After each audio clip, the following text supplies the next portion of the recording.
Last we left our heroes, you were seeking out the Watchers, a clandestine organization of pseudo-religious protectors who your patron has asked you to form an alliance with as the threat of the Dark Hunger looms.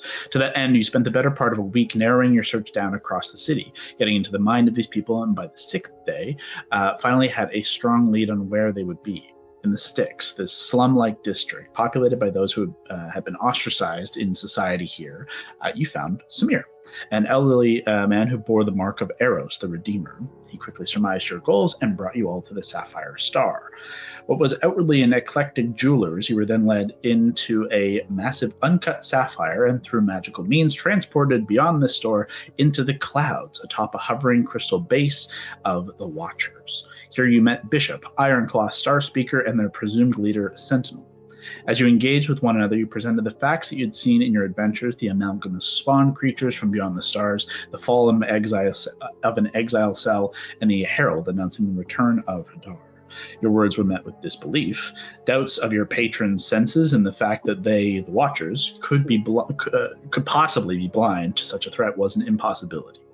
You were adamant, however, and through further coercion and forthrightness, convinced them to see the truth.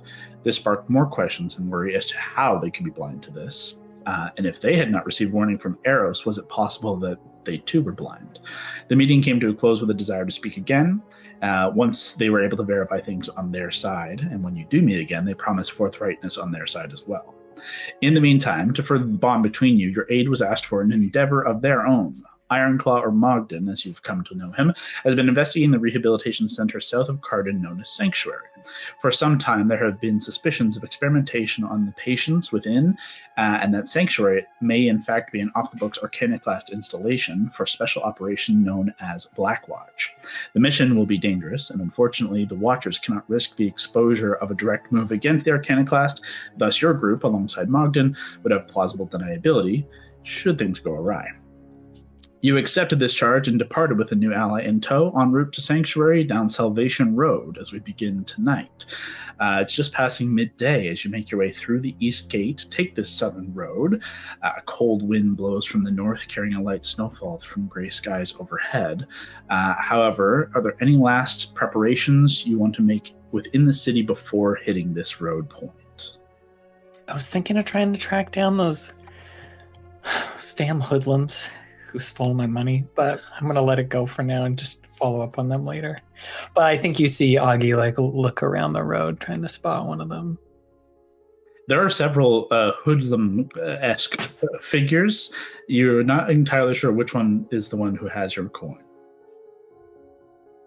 Then I put my own hood up and under my breath go, hoodlums, and write it down as a temporary party name.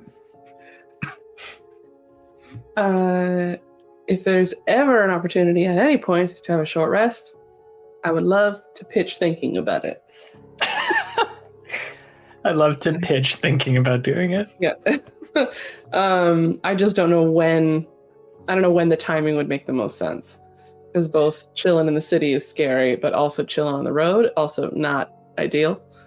So a recap of like the timing that you're looking at for here as well.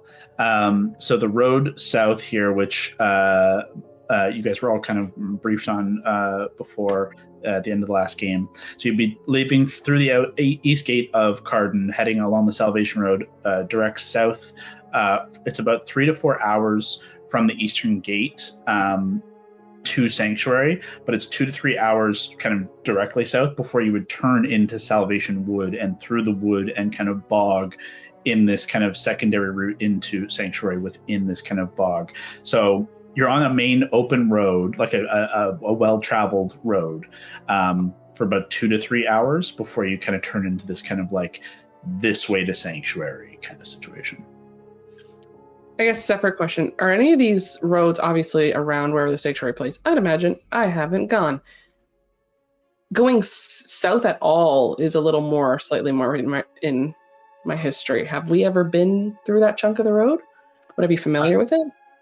Every one of you would have traveled at this point along. This is a main artery. So this Salvation Road would take you from Karden straight down. This would lead you back down to Marabella through Orlear. But there are lots of offshoots that would take you through kind of a little bit more, would be south eastern that would take you into the Heartlands and like Fort Alvarin. There's a direct road that would go straight east to like Ser Eden and the east coasts and to the Empyrean Gulf and all this kind of things on the east side of Candorne. But this kind of north-south road is what connects all of kind of the northern elements of Karden, of Candorne, the capital, to the farther southern reaches of the baronies of Orlear and down into Sunshield Keep, and even further south into not so often explored from the majority of you, but obviously you would be aware of like the jungles, the Lazarin jungles to the south, and all these things that are kind of further south, more tropical and less populated, but still lots of like resources come from down there. So all these kinds of things.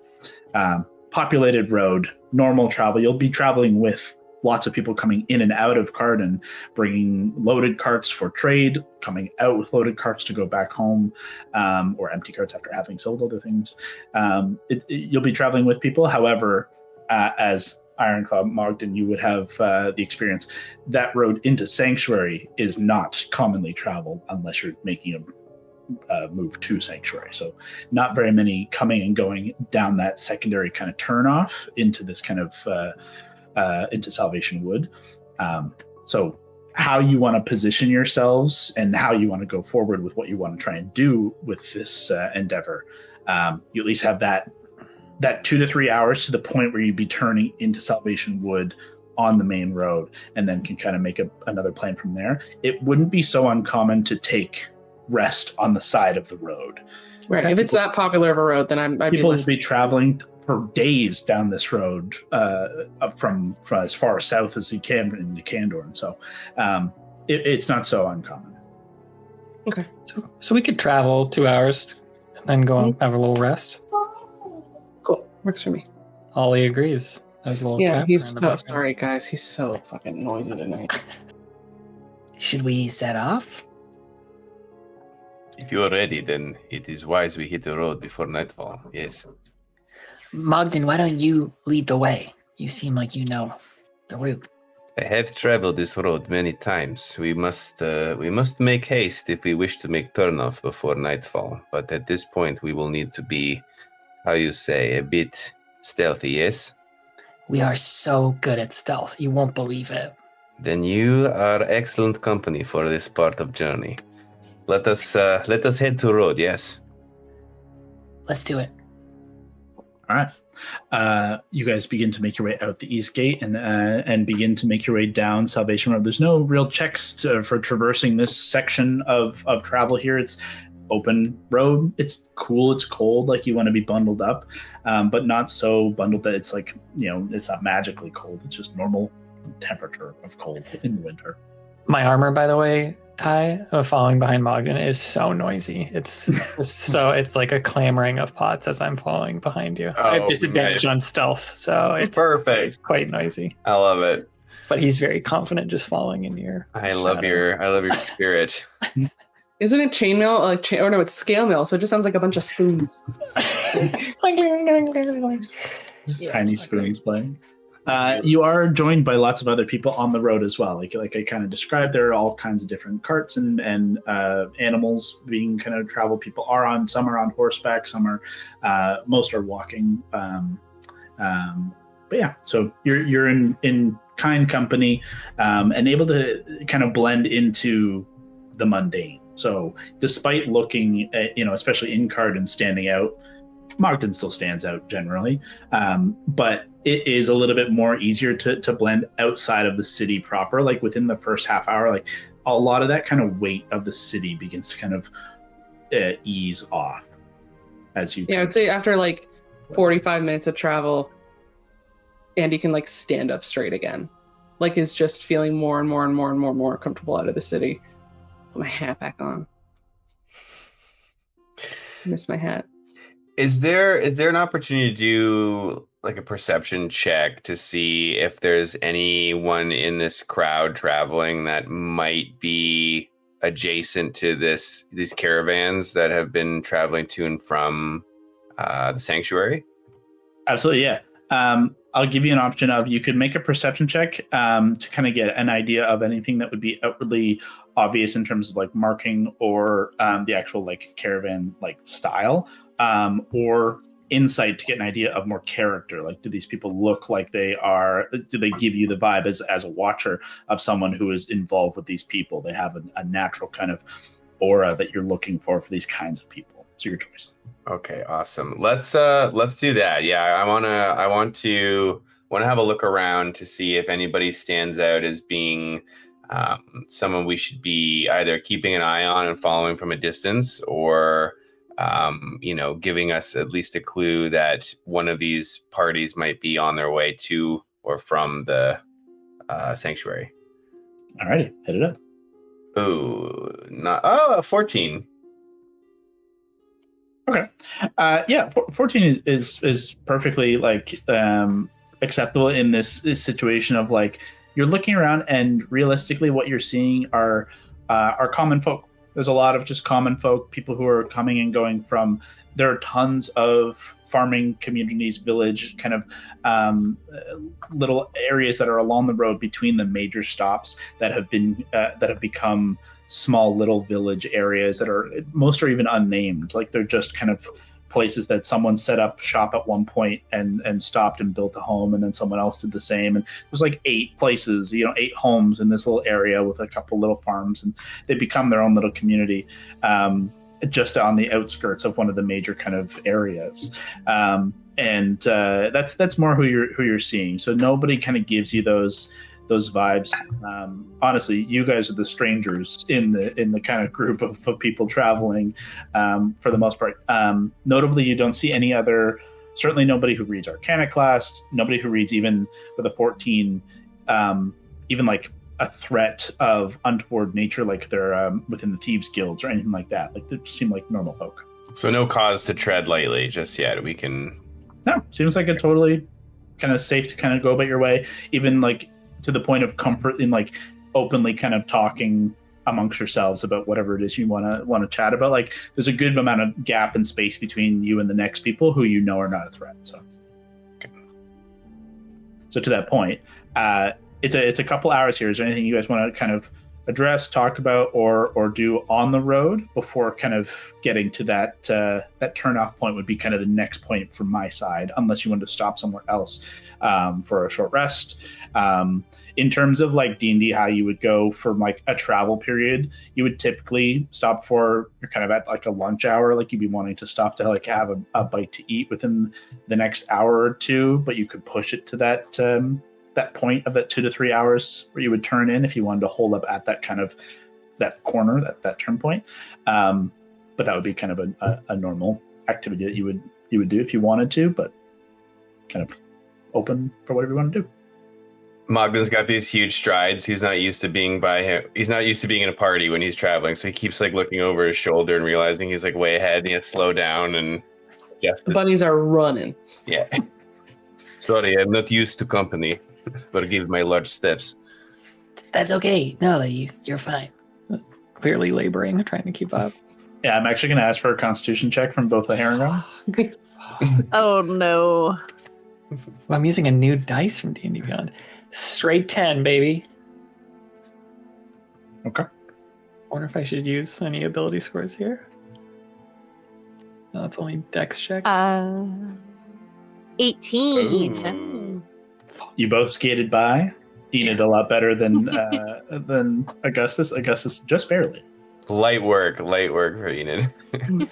I think I'll start to hang back near the crane for a second, and I'll just elbow you in the ribs, DC, and I'll go, Hey, Crane, what do you think of Mogden? He's like 7 feet tall. He's kind of like a strong, silent type like you. He is a gentle giant for sure, but I feel like one false move and he would slice your throat. My throat? Any throat. I just look at the huge blade on his back and then look back up at the crane. Don't. He's like, Width of it is your entire body. What were you gonna say, DC? Don't double cross him. Well, I wasn't planning on double crossing him.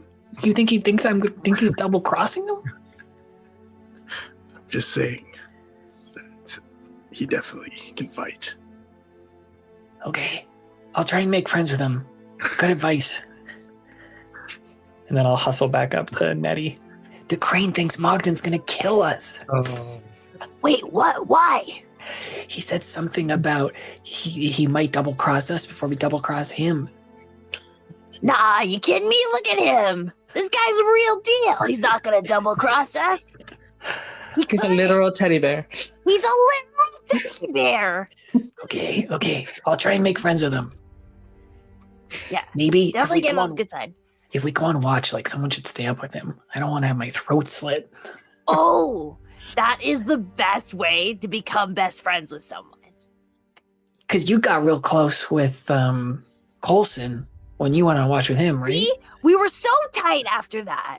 So Okay. tight. He left me a note and everything. Tell me he was leaving. Are you troubled emotionally by this? No. I just, thought we were really good friends, but because we were. Yeah. But what I'm saying is, if you do that, you'll be best friends with him. Okay. So maybe tonight during the watch, you go with him. Okay, that's a good idea. Yeah. And hey, you should channel that emotional angst from Coulson into some sort of song, because I think it would be really good. Right. Song artists, musicians, they You. usually like to channel their emotions into their music. That's how they get all the good ones, the hits, the number ones, right? That's right. The number one in the taverns, number one in the bards, number one in the charts. That's a great idea. Okay. I gotta think this up now. Gotta get the words down. Okay. Yeah, maybe tonight you can practice and I'll drum out a beat. Oh, yeah. Okay, I like this. This is good. Okay, I'm going to try and keep up with Mogden. Okay. I'm gonna lean over to the crane and just be like, "Cat, do I want to know what you said to the rabbits to make them nervous?" All I said was that this guy could slice your throat if he needed to. That's all I Yeah, said. look at his sword. Yes. I'm kind of. This sounds awful. Kind of hoping, sir. Like I just said not to mess with him. Okay. Good guy, but don't mess with him. And Yeah, I agree. they've misunderstood, of course. Yeah, well, that's not. Hey, are you nervous about any of this? Like, technically, you're a deserter. Like, are you nervous about seeing any of these people again? You weren't with them long, but like, they might have a poster with your name on it. Been uneasy from the beginning of being here, but I am ready to fight. Okay. Mogden just looks over his shoulder and sees that you got the whispering and he just kind of smiles like, eh. I just look back at Andy. Just thumbs up, thumbs down. Turn back.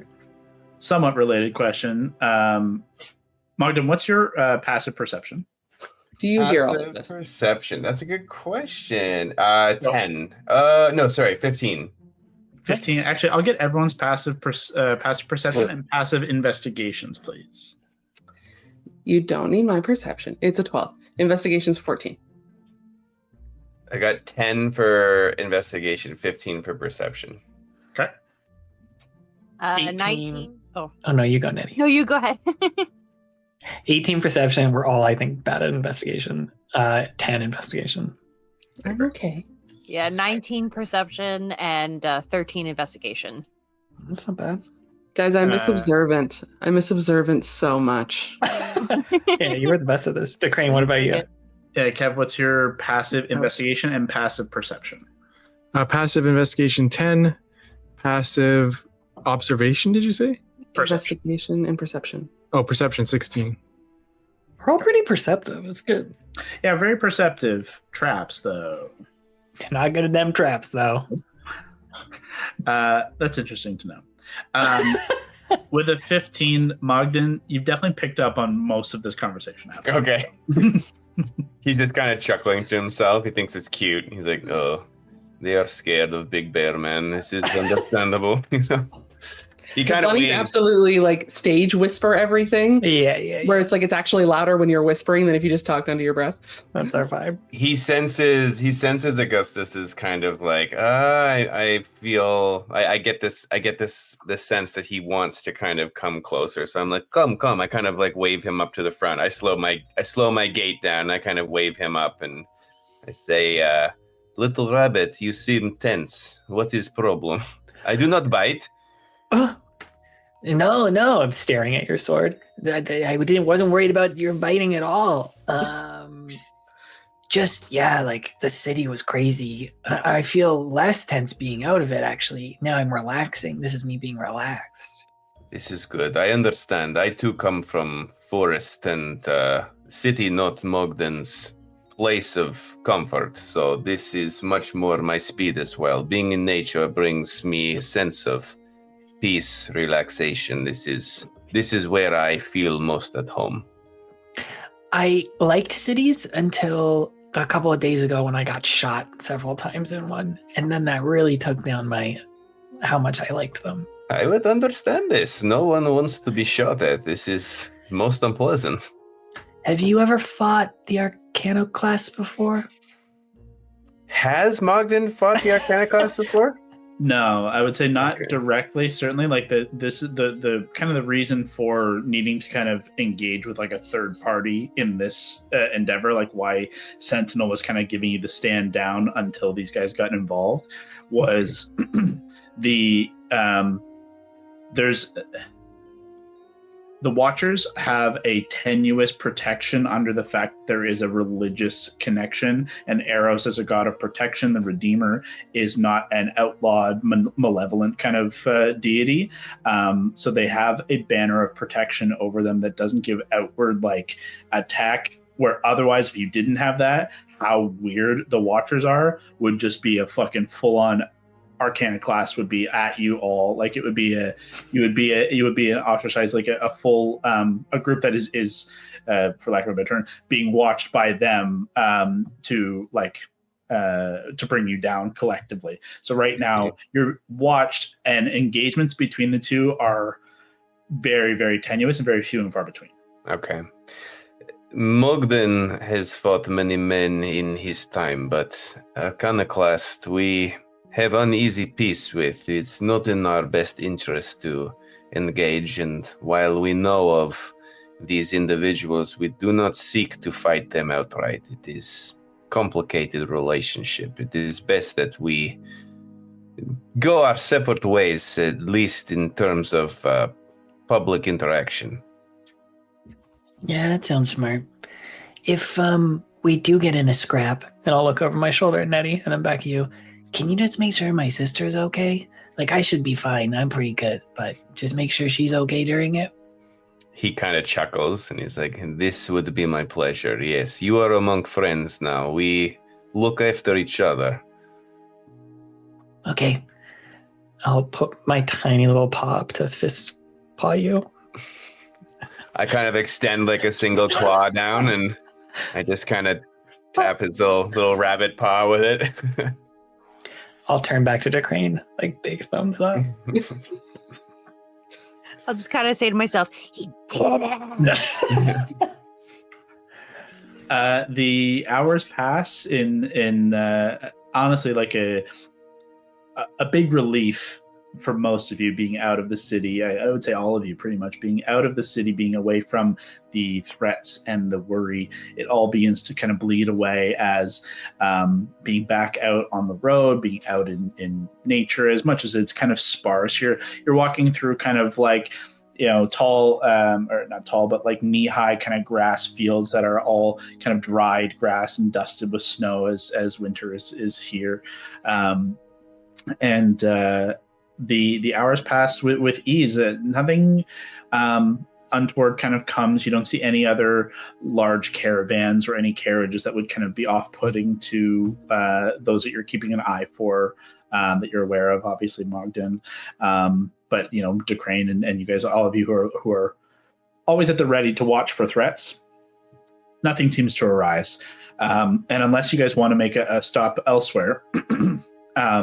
The 2 to 3 hours pass, and you're kind of getting into the earliest, like the sun is just beginning to kind of start to set. It's still like, it's like 4 p.m. where it's like it's winter, so it's starting to get darker, but like you still have a couple hours before full sundown, and you'd be expecting to set camp and all these kinds of things.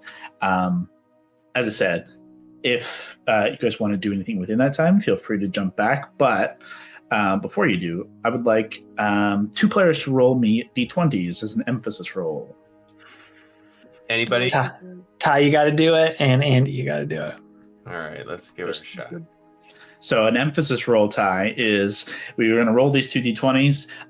Whatever number is closest to 20 or closest to 1 determines the route that we're kind of falling down here. Obviously, 20 is a more positive, safer, better outcome. 1 is a little worse. Bring the thunder. Let's go. 15. Okay. I rolled a 6. So what's 15 would be closer than the 6 to the scale, the sliding scale there. So barely, but yeah, pulling away from pulling away from the worst turn of conditions. As you're kind of reaching this point of and Ty, you're the one who's going to kind of see that this is coming up and be looking for it first and foremost. Certainly leading the group, but having traveled most recently down here. The kind of road to salvation is going to be coming up. You can see as you've traveled south, it's been traveling downhill pretty much consistently. Karden sits up high, and very quickly you begin to move your way down. And at this point, you're at basically what is like the lowest point, the valley down south of Karden. It does continue to get a little lower and kind of peak and valley as it continues through the Heartlands and through Orlear and all these things. But immediately to the right, for the last little while, a sparse wood has begun to kind of grow and now is reaching into a pretty thick wooded area that you know to be Salvation Wood. Starts off as kind of a normal kind of forest, but not too deep in there. You begin to get pockets of bog and swampland, and until you get to Sanctuary, and it is full swamp proper. So there's kind of a slow progression into this kind of wetland situation that has varying levels. As you're kind of reaching this point, and you guys can figure out what you're going to do next, the conditions turn ever so slightly. The weather conditions turn, and perhaps just being lower into this valley, a low fog begins to kind of fill the space around you. It is going to kind of begin to kind of build up and around to the point that you begin to lose sight lines at a certain distance. Like it is thick enough that you're losing good sight lines up and down the road and into the wood. Now, this is going to have a positive and negative effect. It means you'll be better obscured, but it means that you're going to need a higher perception to see the things coming. That if you're looking for the carriage coming, if you're looking for threats in the wood, you're going to need a higher perception score. So there's kind of a give and take that you'll be better hidden, but so will your enemies. Okay. And is there still a road proper that's traveling through these woods, or does it kind of disappear a bit and you have to kind of find your own way through the... There is a road that turns off, and there is a signpost to give a direction to continue south to the next point, which is basically Marabella. It gives a distance to Marabella, still a long ways off to Marabella, but then has a turning down this road into this wood to give Sanctuary is down this way. There's one destination at the end of this road, and that is it. Can Mogden do a perception check just as we've turned off onto this road to see if there's anything that would require us at this point to start being a little bit more cautious as we work our way down the road? Yes, I'll say that the difference in what you're looking for here is if you're looking for kind of outward threat and things that you would kind of be noticing as like a perception check would be like, do I see signs of like creatures, of monsters in the distance, of tracks or anything like that? Whereas investigation would be, has anyone set something in my path that could be trapped, that could be like secret, like a coded message, something like that. So those are the two paths you have here. Okay. Yeah, I guess like without knowing what you've cooked up, I think Mogden would be wanting to check if there's any perceivable threat at this point. Hit it up. Perception. I'll also point out that you would normally have advantage on this based on being a watcher, but the fog is giving disadvantage, so it is a straight roll for you. Well, big old snowman there, nice 8. So Snowman, nice. Never heard that before. That's great. Really? I don't know. Common in golf. Yeah. You get really? Man, it's bad. It's not good. Not good. Yeah. So basically, like, it's one of the things you'll come to find in D&D is like Mogden doesn't feel bad about rolling an 8 because he doesn't. He doesn't see any threats, so that's a good thing. Like, it's one of those things where you don't see anything untoward here. Okay. It seems like it's the fog is going to play into, kind of as I described already, that it's going to play into a positive for you guys to keep hidden, but now you need to be more perceptive. One of the advantages of being a group, though, there's more eyes to be looking for these things. So I think now that you're at this point, I'd like to try and get more clarification on what it is you guys want to try and do. Are you going to start heading down this road now? Are you going to be taking your short rest? What is it you want to try and do? I know there was discussion about waiting to try and catch a carriage en route, but you kind of have no idea when exactly that is going to happen. That could happen at any time between now and 4 a.m. Like, they would travel clandestinely. Let's take a short rest because Andy, I know you want to swap a spell. We'll get at least ready for maybe some combat. Do we want to set up like a little camp kind of off the path so we can sort of watch the road, and if nothing happens, we can kind of rest there, and then we've got a bit of an outpost to observe from, an observation station, if you will. From within the wood? Just off the path in the wood a little bit. You got it. That work for you guys? Super easy for you guys to set up. You guys are not strangers to any of this kind of setup of a camp in the woods, looking for a good spot to set up. I'll have someone just throw a survival check for me. Whoever wants to kind of lead that point, feel free. Allie, you're decent at that. Natty, I can do it. Okay. Survival. Are you kidding? 13. That's not bad. I thought you were going to call it. I thought it was a 1. No, I thought it was a 1 on the dice, and then apparently it was a 7. That's totally fine. Like, the difficulty here is there are pockets of bog, even at this, just off the path, just into the wood. There are pockets of this kind of stagnant, stale water, slushy now, but there's a kind of a thin level of like moss and stuff that has like kind of built on top of kind of the water, staining the kind of snow around and elements that have managed to linger. But you're able to find a spot that is high enough, raised up, dry as best it can be, and obscured as best that you think you can be from the road while maintaining a decent sightline. And you guys can go ahead and do a short rest if you have anything that obviously, like Andy has spells to swap out. But if you have short rest recharge abilities, or if there's anything you want to do over the short rest, now's the time. Now would also be the time that your characters go through and eat some rations after traveling, and do all the kind of normal things that go unsaid. Let's snack down. I got 2 things I can do. Using new D&D 2024 rules, I'm going to use a first level spell to cast Find Familiar, but we could just skin this to have Ray be the Find Familiar, but just like give her that ability to just actually, I could see through her eyes and stuff. Could just be handy if we're doing some scouting. So I'm going to burn it first. And then second thing I'm going to do is go up to Mogden. Very cautious of your sword. and pull out from my little pack the magic whetstone.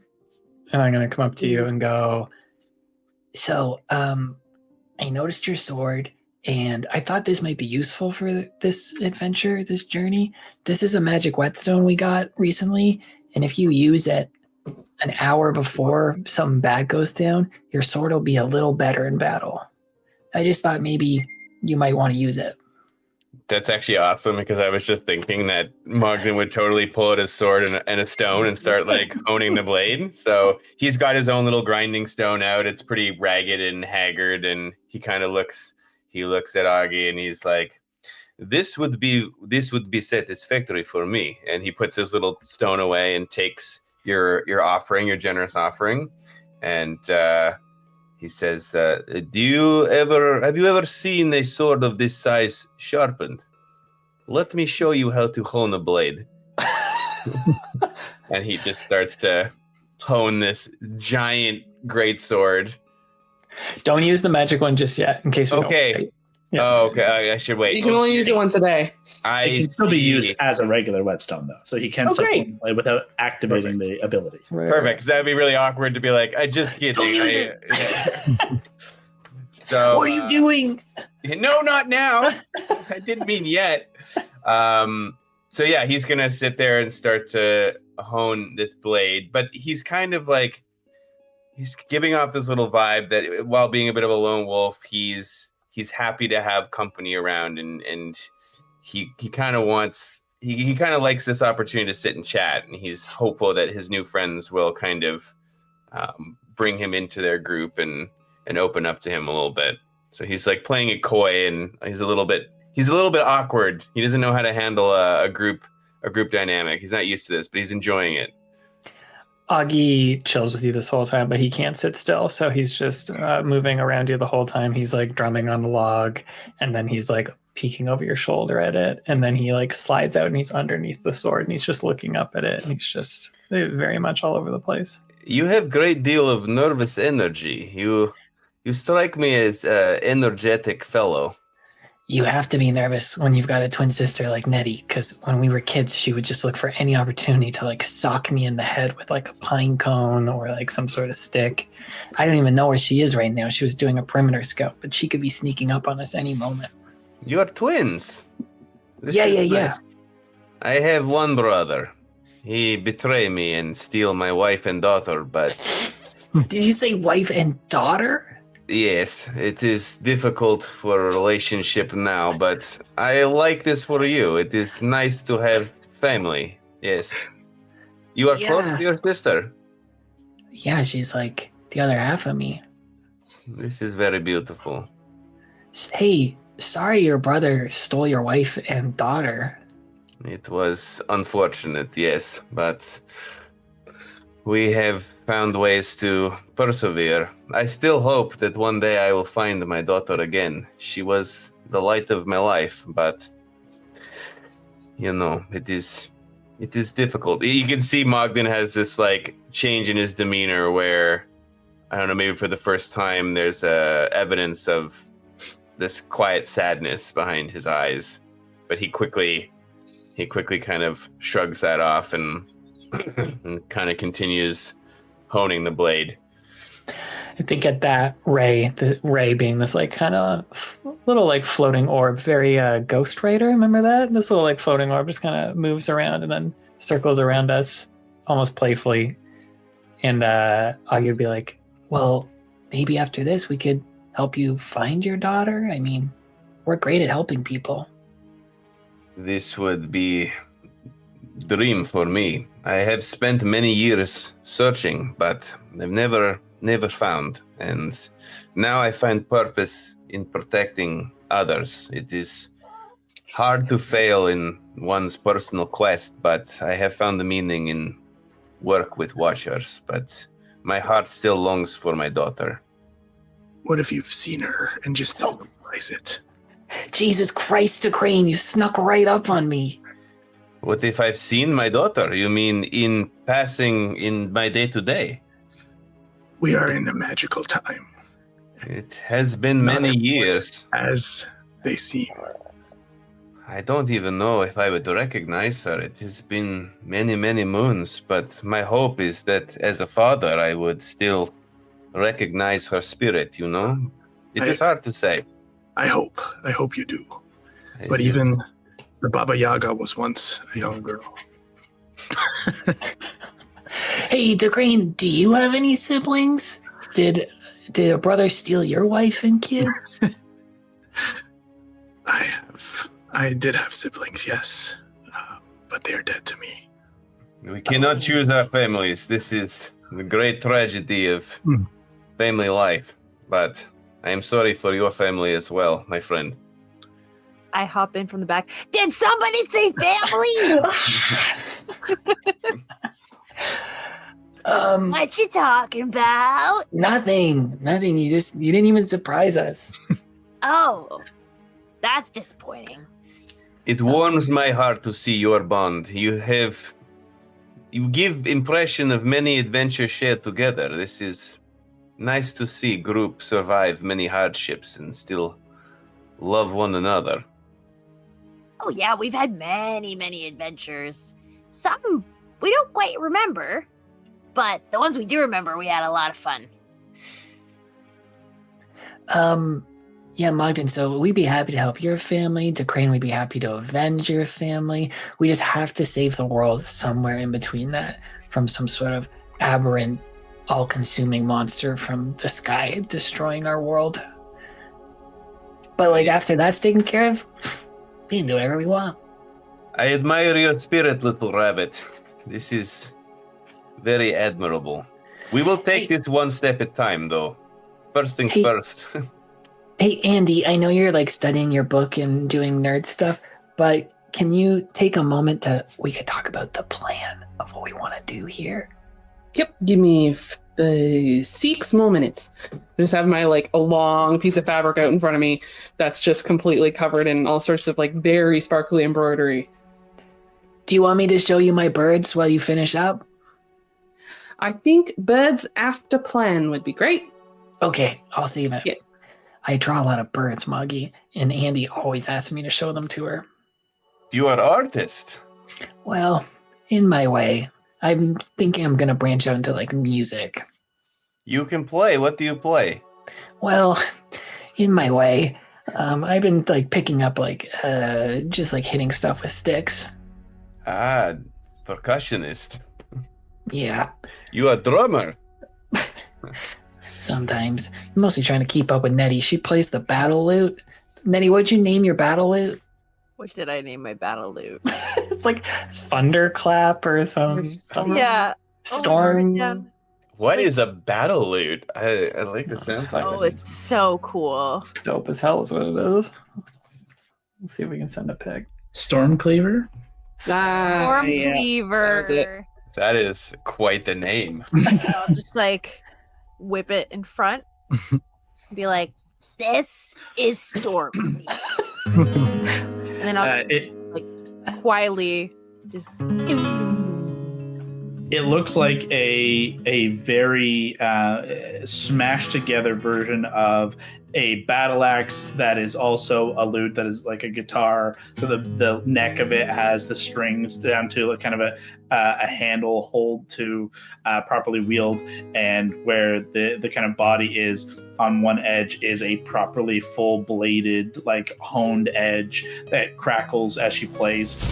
You can see the shimmer of almost the sparks of lightning along the edge of it. Rock and roll. That's awesome. And I'm It's not easily the even coolest a thing. bard. It's easily the coolest thing that we picked up so far. It's so cool. After 6 minutes? Oh, yeah, Kyle, go for it. I have a couple of things I want to just throw in amongst this stuff that is doesn't necessarily pertain to preparing for this adventure. I want to give you guys the chance to go through what your plan is after the preparation of Andy's kind of rest here. However, couple minor reminders.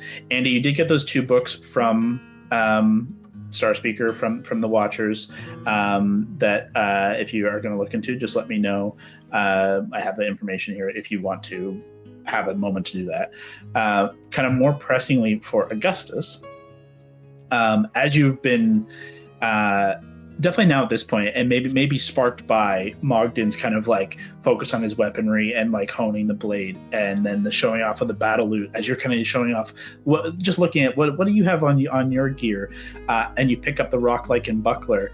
You see a whole section just kind of like slough off. Fuck. The buckler under the winter conditions and how many days you spent in the Nexus outside of the sunlight, the rock lichen is dying and will not sustain and provide you +1 anymore. Unfortunately, it will lose its boon. Oh no. Durbal's gonna be so upset. Oh no. I will say, Pat it and close my eyes. you can attempt to kind of breathe life back into it through magical means. Oh yeah. Should you be interested in doing so, Definitely. and have the plant growth spell prepared. Let's see if I do today. So what was this? This was Oh, I like do. a... So, like a buckler shield, kind of a smaller shield, and certainly small for his arm compared to you. It would maybe cover like your fist. This kind of like very circular shield with kind of a bolted kind of button on the front, but over top of the whole shield, which was just your kind of not mundane iron banded kind of wooden shield. Over top of it has this hardened kind of spiked element of this moss and lichen that has been grown by the Myconans, these mushroom people of the underworld, because he made friends with them and they were super nice, and it created this extra kind of protection over his shield that was a natural protection that bolstered it and gave it a magical +1. Cool. But unfortunately, the natural element here, the actual lichen itself, needs to be sustained. So you can do so buying the +1 back now with a plant growth spell. Sure, let's do it. I'll set it down, and then with Ray floating around me, try and put my little hands on it and try and summon my druidic magic to try and bring the growth back and stop the decay. Is it an action to cast, or is there a period of time? Let's see. Plant growth is instantaneous. Great. Yeah, you begin to summon those druidic powers, and Ray kind of hovering and flying about, bringing the natural light that Ray has. You instantly begin to see that the lichen kind of starts to kind of come back, and where it normally wants to kind of shy away from certain things, your druidic magic is kind of infusing it back with energy, and you begin to see the bits and pieces that have flaked off kind of begin to re-knit and grow, and it will maintain its +1. But this is something you'll have to do consistently to keep up. Like every day or every couple of days? Right now, you're not sure like how long this will last. You'll have to see how long it'll last, honestly. Okay. But it does, unfortunately, cost this third for now. That's okay. At least I keep it for now. That's great. Second follow-up for you. For using Ray as your familiar, totally cool to use Ray for your familiar. However, she wouldn't have her same hit points. It would be a familiar's based hit points. So she would have like a D4 of hit points. You could then summon her as your wildfire spirit if she was away. So you can continue, like, keep bringing Ray back in various forms, but while in a familiar form, she would have like the average of 2 hit points as a familiar. Totally cool. Yeah, we'll just have to keep that in mind. Cool. Yeah. I think that's all I needed to kind of hit the highlights of on this side. So, Andy, you're all clear on what you have. You're all prepped. Yeah, I'll like roll up not even pull it up and put it back around my waist. Actually, you know what? I'll just fucking mend it shut because we're gonna go talk to potential Arcanoclast people, and I don't want them to find this shit. So I'll just fully use she pulls up a little needle, pulls it out of this like sphere that she has, pulls out a little needle, holds in the air, and it sews shut this like long sash, kind of magically ties around her waist. Okay. Look, I'm not perfect for if we get in a fight today, but hey, that'll have to do. We're better than before. Okay, what's the plan? Are we gonna sneak up on a carriage? Are we just following it? Are we doing something? Are we gonna fight things? I should ask this question before I change my spells. Last time I was in the woods, I observed carriage coming through to Sanctuary. I believe now the best for us is to try to get inside. And at this point, I do not know what is on these carriages. I think perhaps we try to follow one as close as we can to Sanctuary and then assess best way to get inside.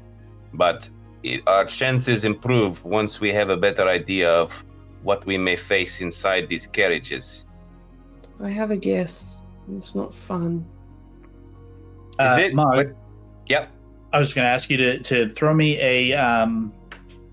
what do I want to throw? We'll call it like a retroactive kind of like throw insight with advantage. Okay. So first one here is a 19. Ooh. Great. And numero 2 is a 15. 19 definitely wins that one. So, okay. So based on your kind of previous investigations here, having seen this carriage come, you get a little bit of information on what you expect from those who have been driving these carriages. You're correct. You don't know exactly what's inside. You're sure it's nothing good coming and going from this place. The motives of the people who are around this are all bad. So it can't be fun and rainbows. But the people who have been driving the carriages, the ones who have consistently not been the same people, but at least have the same kind of general vibe or demeanors, and sometimes have very similar attire, very similar kind of armor, and they seem to always be in pairs. There's always two people who are at the kind of helm on the top of the carriage, driver's box kind of situation, and always seem to be definitely in pairs, and definitely with a 19, strong threats. Like they're combatants. They're ready for a fight. You recognize within them strong martial prowess. Definitely from afar. One is pretty much consistently always very well armored and hood up. You can't see their face very well. The other is a lot less so. Consistently, they always seem to be in these kind of pairs. But definitely with your experience in combat, reading that they would be certainly no pushovers. Okay. Should I relay that to the group, or did everybody get that? Yeah, we can just pick it up from that. Okay. You can just say, yeah, I tell everybody. What he said. Yeah, we don't always have to talk in character, especially when we're making plans. No. Their plans tend to take a while. We could, we could go further in this wood and try and hide and wait for a carriage that looks like this. We could keep trying to get closer to Sanctuary, or we could get close to Sanctuary and then That's just what wait I'm for thinking. a carriage to show up. Go ahead. The only concern about being too close is if shit happens, then they have backup that that's true. hear us and is not that far away. Could we, at some point, not me because I'm not good at it, could I suggest someone to take a look? Are we at the split now? Are we at the little road, or are we still at the big road? You guys are a couple of minutes inside the turn off down Salvation in the wood. So just within, you can still see the main road. You can still see the kind of turn in and people coming and going. Notably, now that you're kind of in this short rest territory, you've taken a short rest, you've taken an hour in camp. Sun is beginning to kind of set, so it's starting to get dark. I'm going to ask if you guys are going to have fire here, because that obviously is going to be a point of note. And it's beginning to get harder to see out to the road with the fog and with the darkness setting in. So, there's just there are elements of that at play, but you're still the full hour walk to Sanctuary essentially. You're a few minutes less, but for the most part. So Mogden. Oh, go ahead. Go ahead. I was going to say, Mogden will still take point, but he has dark vision of 60 feet. So when he's in the woods at night, he usually just relies on what he can see and kind of stealthily works his way through. How do you guys feel about fire? Is that something you want to risk? I Ooh, someone did a thumbs up. I don't know if I would suggest fire if we're trying to be a little clandestine here. Yeah. Half of our party can see in the dark. The bunnies have to decide who's wearing the goggles today. Nettie needs it more. She can shoot from far away. You sure? Yeah, because I can. So Ray will be owl form. We'll have Ray sprout little wings as a familiar. She'll be owl, so she'll have dark vision. And so we could use her as a little scout too. To like, if we were off to the side of the road, we could have Ray chilling kind of on the road, like on a branch or something. You can also just turn into something that has dark vision. And I can turn into something that has dark. Or you could ride the bear if you want. Or I could just chill with the bear on the bear's shoulder. Just pop up on my shoulder.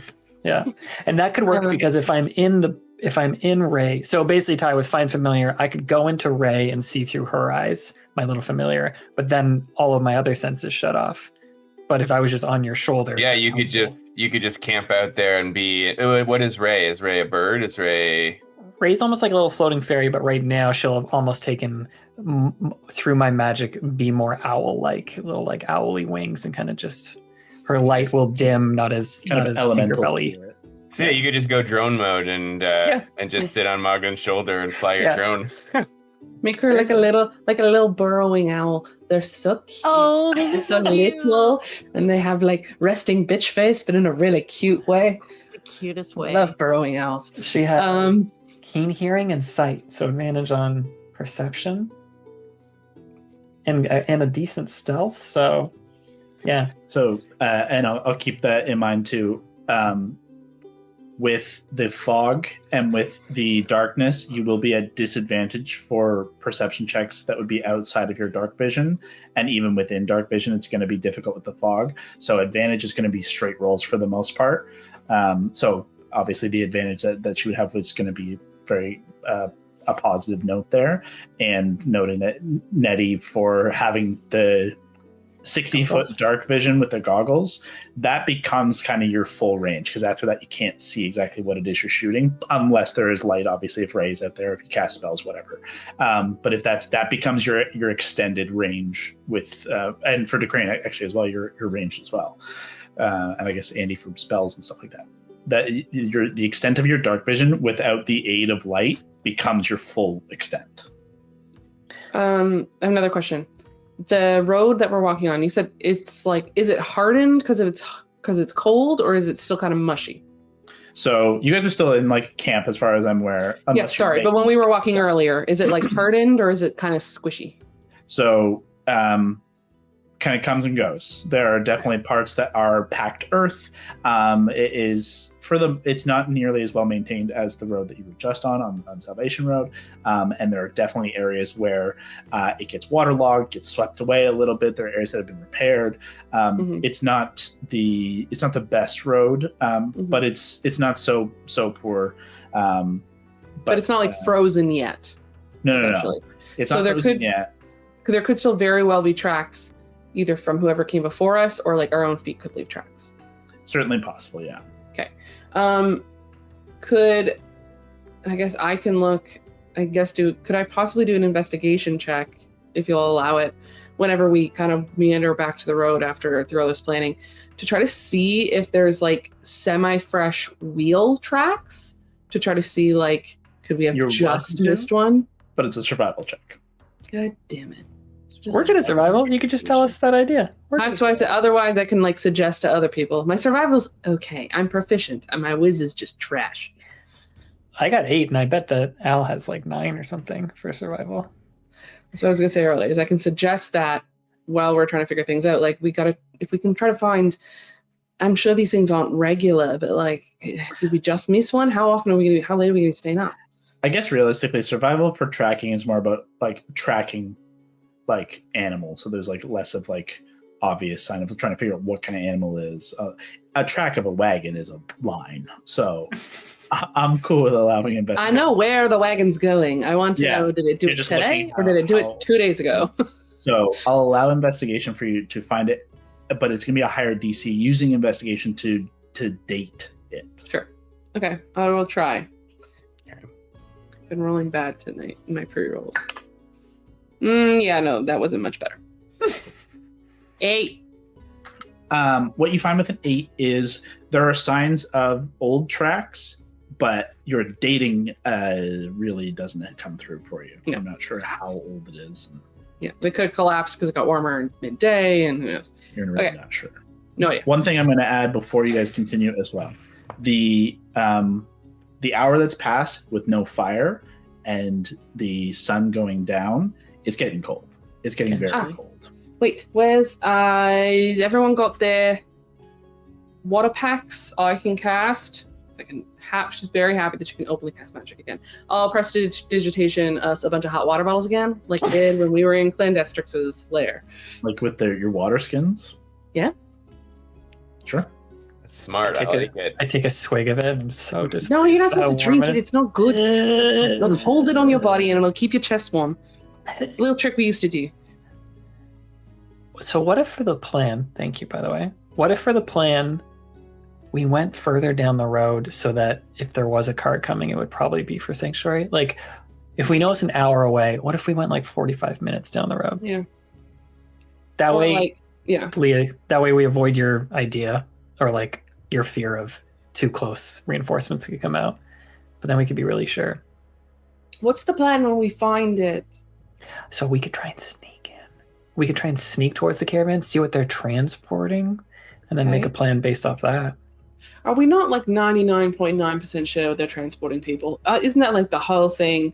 We're pretty sure that people get sent to Sanctuary, that there's definitely going to just be some poor souls in there. Moggy, your idea was we just got to figure out what's going on in there and then report back? That is my objective, is to get inside. We need to see what is beyond those walls before we can truly assess what comes next. But We get inside Sanctuary itself? yes. Where all the bad people are? Where they take people like me and try to chop their hands off? Great. Okay. Unfortunately, yes. But I believe in this group from what I've seen. I'm confident that in our numbers, we stand not terrible chance. You are the believe very that? first person to ever say that to us. We've been told a lot. Hey, you guys don't look like you're very capable, and I'm surprised you're still alive. So, Sorry, Ludomir's been so supportive. I've seen many things, trust me. There is no reason we cannot be successful if we are careful in our quest. But my suggestion at this point, darkness will make this harder for travel, but it will also be our friend at this point. Nothing this way comes is good, and we need to be careful of what we run in on the road. I think perhaps we should travel adjacent to road. Not on road, but perhaps just next to road, until we get sense of whether or not there is anything coming, at which point perhaps ambush, perhaps observation. We will make decision as opportunity arises. We could. I love all. we all know what the fucking plan is. It's a terrible idea. I love it. We smash. We steal the fucking caravan and We steal the caravan. We all go Pretend to be the guards. We all go inside. It goes back. Oh Right out. god. Let's do it. Let's fucking do it. Let's just Alright. willingly drive into one of the places Andy's most Get terrified. this close to death super again. Great. Yeah. We could use Kyle's so happy with this. Excellent. We all could- know this is where it was going. How long does Pass Without a Trace last? An hour? I believe an hour. So maybe if we start to hear people, we would, Nettie, you and I could decide who uses it, but maybe we don't need it right away. One thing I'll point out with Pass Without a Trace is it does knock out your tracks. And especially if you're traveling off-road, you'll be making tracks because the ground here is certainly wetter, is more boggy. So like you, with 5 of you, you're definitely going to make tracks off-road that in theory with high perceptive people, if they were looking for it, or creatures, could easily find. So it's not a bad idea with that in mind. Like that would be a something you would innately kind of like as a protection if you're going to be worried about being followed. That's kind of what that is going to cover you for. I'll also point out, because you're traveling off the road and in more boggy and like having to take your time slow, it is going to actually extend what would be an hour on the road to walking to Sanctuary to like hour and a half. So like, you know, kind of considering like it might be an hour plus to the 45-minute mark you were originally thinking, if that makes True. sense. I'll Which burn a is huge second. difference, but just a point. I'll burn a second to cover us because I got 3 seconds. So I'll burn a second to cast Pass Without a Trace. I'm not concentrating on anything, so that's good.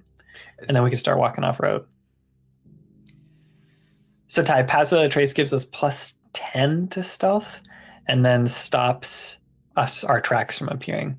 Ray would kind of just do a quick little circle and a little sparkly fairy dust comes out and we seem a little more proficient. With that in mind, do we want to stay on the road if our tracks are hidden and we can just keep an eye out for anything that might be coming our way if you're in drone mode, or do we want to stay off the path? That's true. Actually, I guess we don't know what direction the carts would be coming from. Like, would it be coming from? They have to leave Sanctuary at some point too. They could be coming towards us, or they could be coming up from behind us. If Ray is behind us, keeping sure, like, I don't know what the distance is. I'll jump in quick to say Mogden does know, but based on the communication that was happening, the expectation is to come from the city down into Sanctuary and then would be leaving at another time. But based on the communication, another carriage should be coming behind us at some point. Okay. So if like we have Ray behind us to give us a head start warning that there is a carriage coming, we could stay on the road because it'll help us move faster. Mm-hmm. Why don't we do that? I can have her 100 feet behind before I lose contact with her. So she can be 100 feet behind us. Love it. Okay. Just flying from branch to branch, whoosh, keeping Sounds like a plan to me. How windy is this road? You're gonna It's find beautiful. out. You've never seen a better road. So I jump on Mogden's shoulder, sit up on it. are you going into drone mode the entire time? Or are you popping in and out? Like, I think I'll pop in and out. If we tap your knee twice, come back. Yes, because you can feel your body. By popping in and out, the perception is going to be hers, not yours. By staying in yours. Staying in is mine? What's her perception like? Then maybe I'll stay in the whole time, just to be sure. That just guarantees that you're seeing. You no longer get to see and hear what's happening with these guys. I guess you can hear, but you can't see. I don't think I can either. Does it block both? I think so. I kind of like it like that. I think it's more fun. It is. It's more risky. I like it. Yeah. Okay, so there's a couple of rolls that need to happen as we get this kind of underway. Augustus casts Path Without a Trace, so it's going to add plus 10 to the stealth, which I need everyone to start with. We'll go with stealth. Straight rolls, stealth, plus 10 to whatever your bonus already is. Augustus and DeCrane, you guys have disadvantage on your stealth based on your armor. Everyone else is just straight rolls. Oh, I cast Major Armor at the beginning of the game. As soon as I just do it automatically. Nat 20 for my first one. 11 for my first. And then 25 with the added 10. 19 second. So that 11. 30, 20 total. But it's perception, do you say? This is your stealth. This is your stealth. Stealth, oh, sorry. Oh, so 7, so 18. 28 with the plus 10. Yeah, Pass Without Trace is going to save your lives here. 21 for me with the plus 10. Great. 20.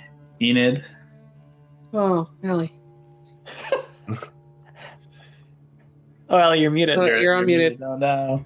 Oh, good. 14 with the plus 10. How is your stealth that low? I rolled a 1. Oh, poor I know, because normally my stealth is like okay. Yeah, no proficiency though, right? Like it's just your dex.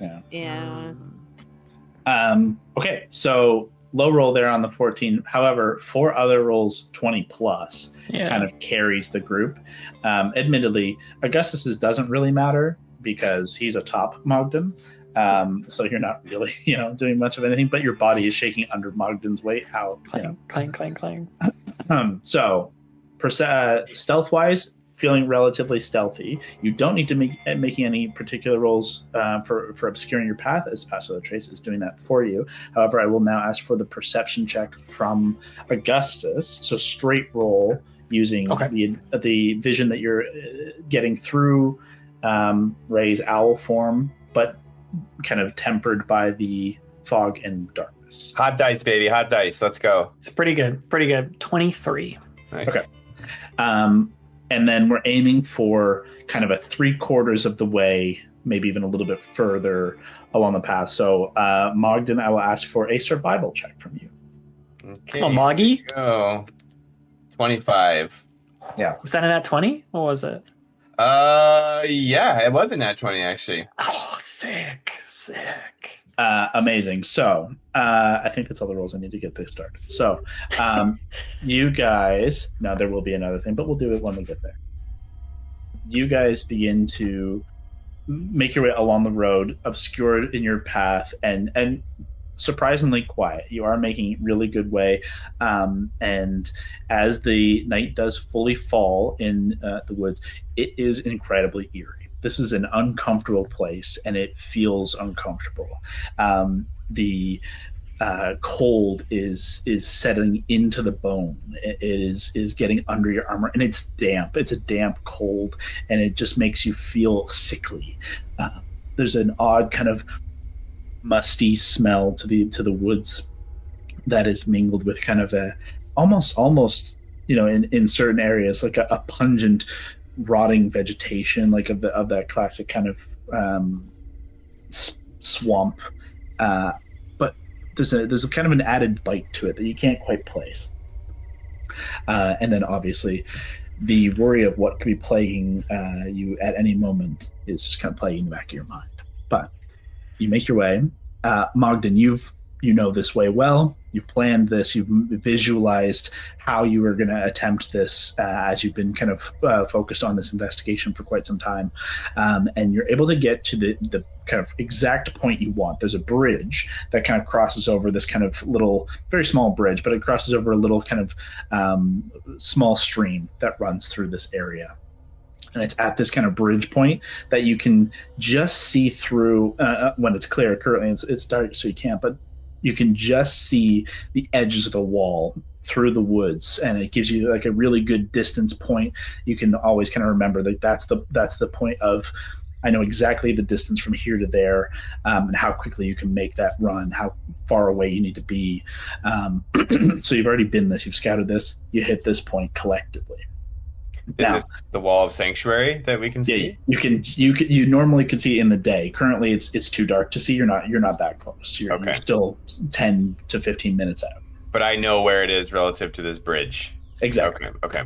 You with the nat 20, you have a dead eye, like perfect memory track of how to get there. And in theory could even do so, I'll give you with the nat 20, could do so off-road, because you have like such a beeline based on the like triangulating in your mind. This did take the 45 to 50 minutes to get to this point.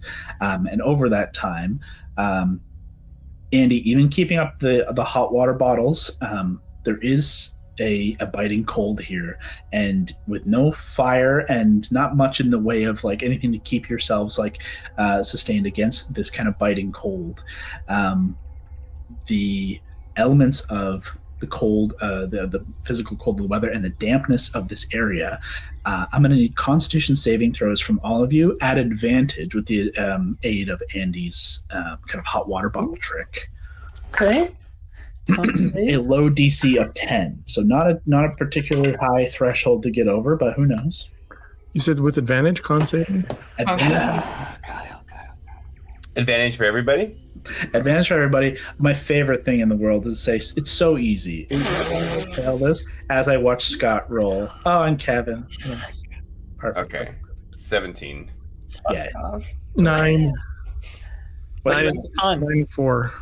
Success. You're fine. DC of 10. I don't even know if I can add anything to this. Let me look at my little skills. What'd you roll? When you fail a deck save, nope, that won't help. I rolled 5. Wait. Yep. 5 and then a 4. Enid? Deck save? Con save. At advantage. I'm too chilly. I've been standing still. Okay, hold up. Frozen on a shoulder. Ooh, nice. Ooh. That's a good one. Okay. That's a good one. That's a good one. 20. With the hot water bottle trick, and Andy gonna kind of keep kind of tapping and re-upping, giving everyone that little bit of warmth to kind of cling to. Mogden, you don't necessarily even need that. You're naturally kind of accustomed to the cold temperatures, but it's a nice benefit. Obviously, it's not going to. We also have a permanent fur jacket. I was born and raised in like the Arctic tundra. So this is summer for me. This is really nothing. Yeah. But nonetheless, you kind of shrug it off. The rest of you are able to kind of weather it. Augustus, perhaps not able to like literally move your body against the cold. I need you to roll a d6 for me. Oh no. Should I do real? Let's do real. Sure. Kyle, it's 5. everything. Huh. Okay. Interesting. Don't worry about it. Can Mogden kind of investigate this bridge a little bit? Like, what does it look like? Is it stone? Is there a place underneath that we could kind of take shelter in temporarily or hide away from view? What does it look like? It is not so big of a bridge. It's more to get over a bit of a stream. So it's maybe 10 feet across where it's actually like covering kind of it's literally just to get over this kind of hump. Now you have small members of the party who absolutely could hide and be fully hidden under there. Definitely not Big Bear. And okay. Andy, even honestly, you're probably too big for this, but like, and DeCrane's right on the cusp. But your smaller folk definitely could kind of hide into the shadows beneath and get into position. It's like a wood bridge. It's relatively well maintained, but you're seeing the wear of a wet climate, a wet situation on this wood. Like it's definitely darkened and stained and moss covered here and there, creaking under each footfall. So you'll definitely hear anything hitting and going across the bridge if you hadn't already seen it, which is another point of kind of note for you, Mogden, that like if you were not, for whatever reason, as perceptive, if anything hits that bridge, you definitely hear it from a distance. Okay. So that's something to keep in mind. But as of now, you guys are confidently on your own, in the position you wanted to be in, and for the most part, kind of safe and comfortable. Okay. Kind of cold. Let me know if nothing's sneaking yet. Oh, the bunny.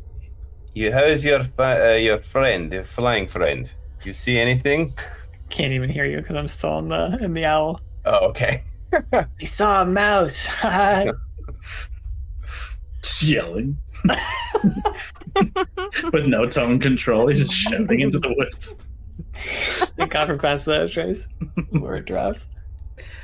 So far, with the 20-something that Ray had rolled, nothing popping yet. You've been walking now for a minute. Sun has only, you're at 6 o'clock, roughly, give or take. So it's definitely dark. The sun has set here, but nobody's on the road just yet. Okay. What do you think? Like, do we want to keep moving, get a little closer? Like, I don't know that getting closer is going to make any sense if we're trying to ambush a cart. I like this spot. Like, let's just get off the side of the road. Maybe ambush something. Get off the road! I have a couple tools in my kit that can help potentially with an ambush situation in a less flashy way. I have a way to get someone on top of the cart as long as I can see them in the cart. So we've got this little bridge.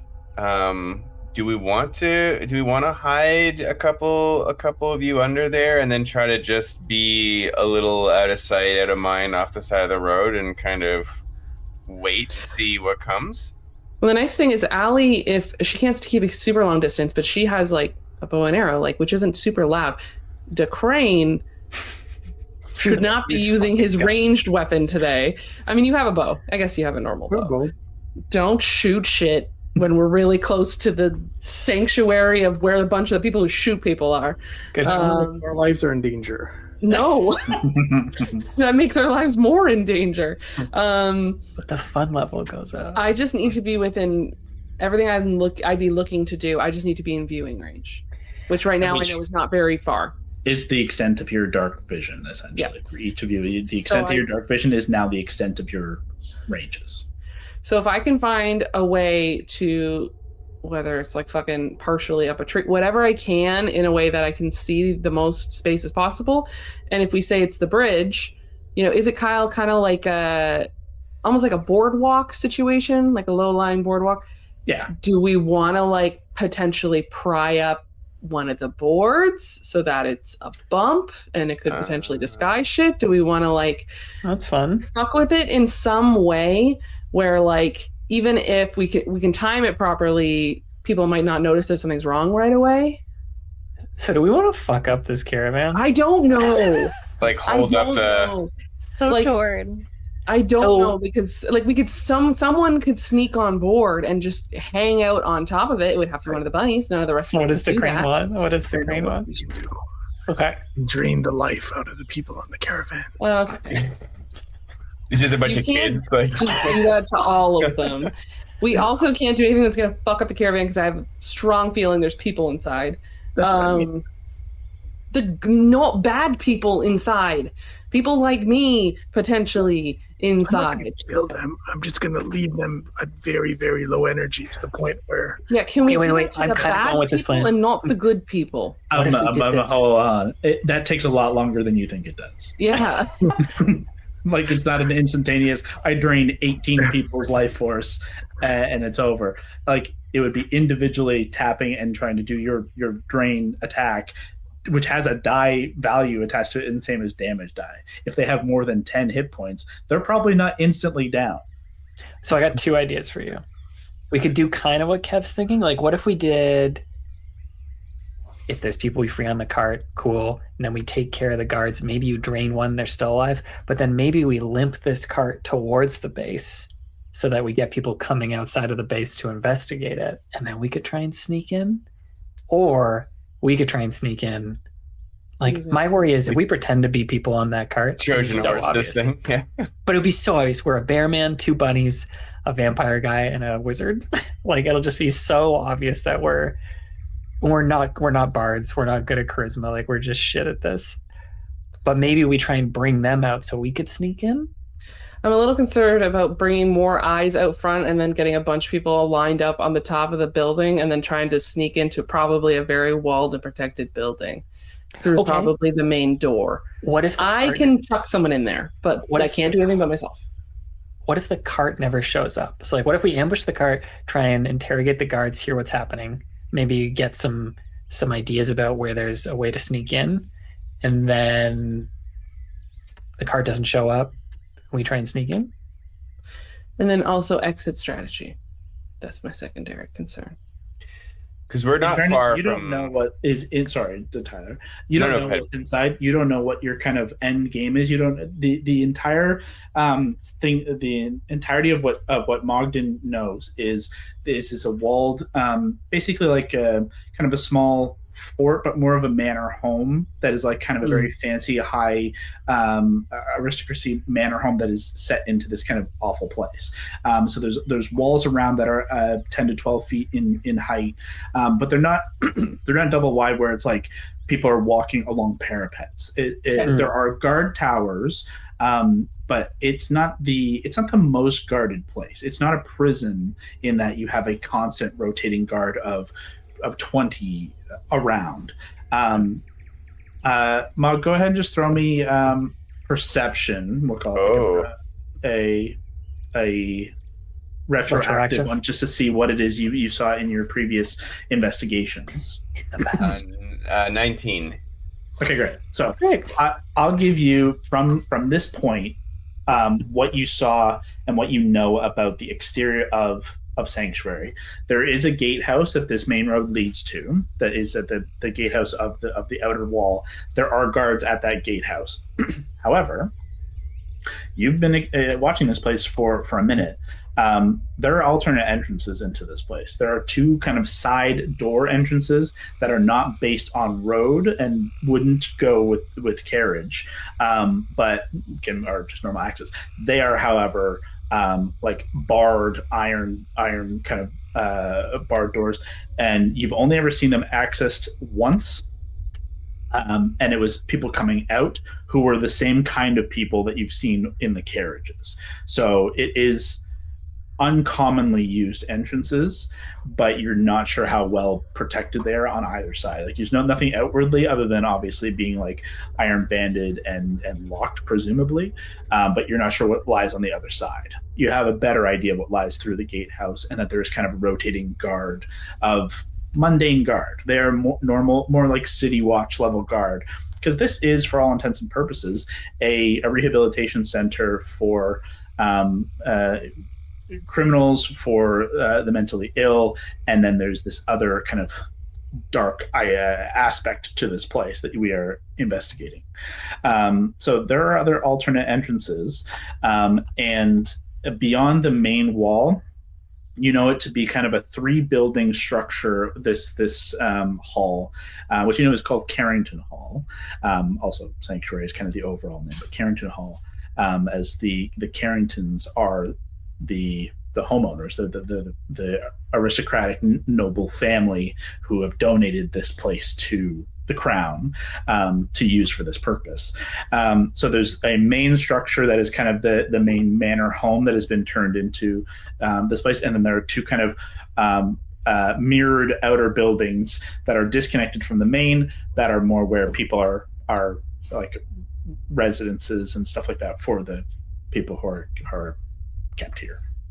Now, when Mogden has been scouting, has he seen, like, he obviously doesn't know what's in these carriages, but he's seen them go and he's seen them arrive.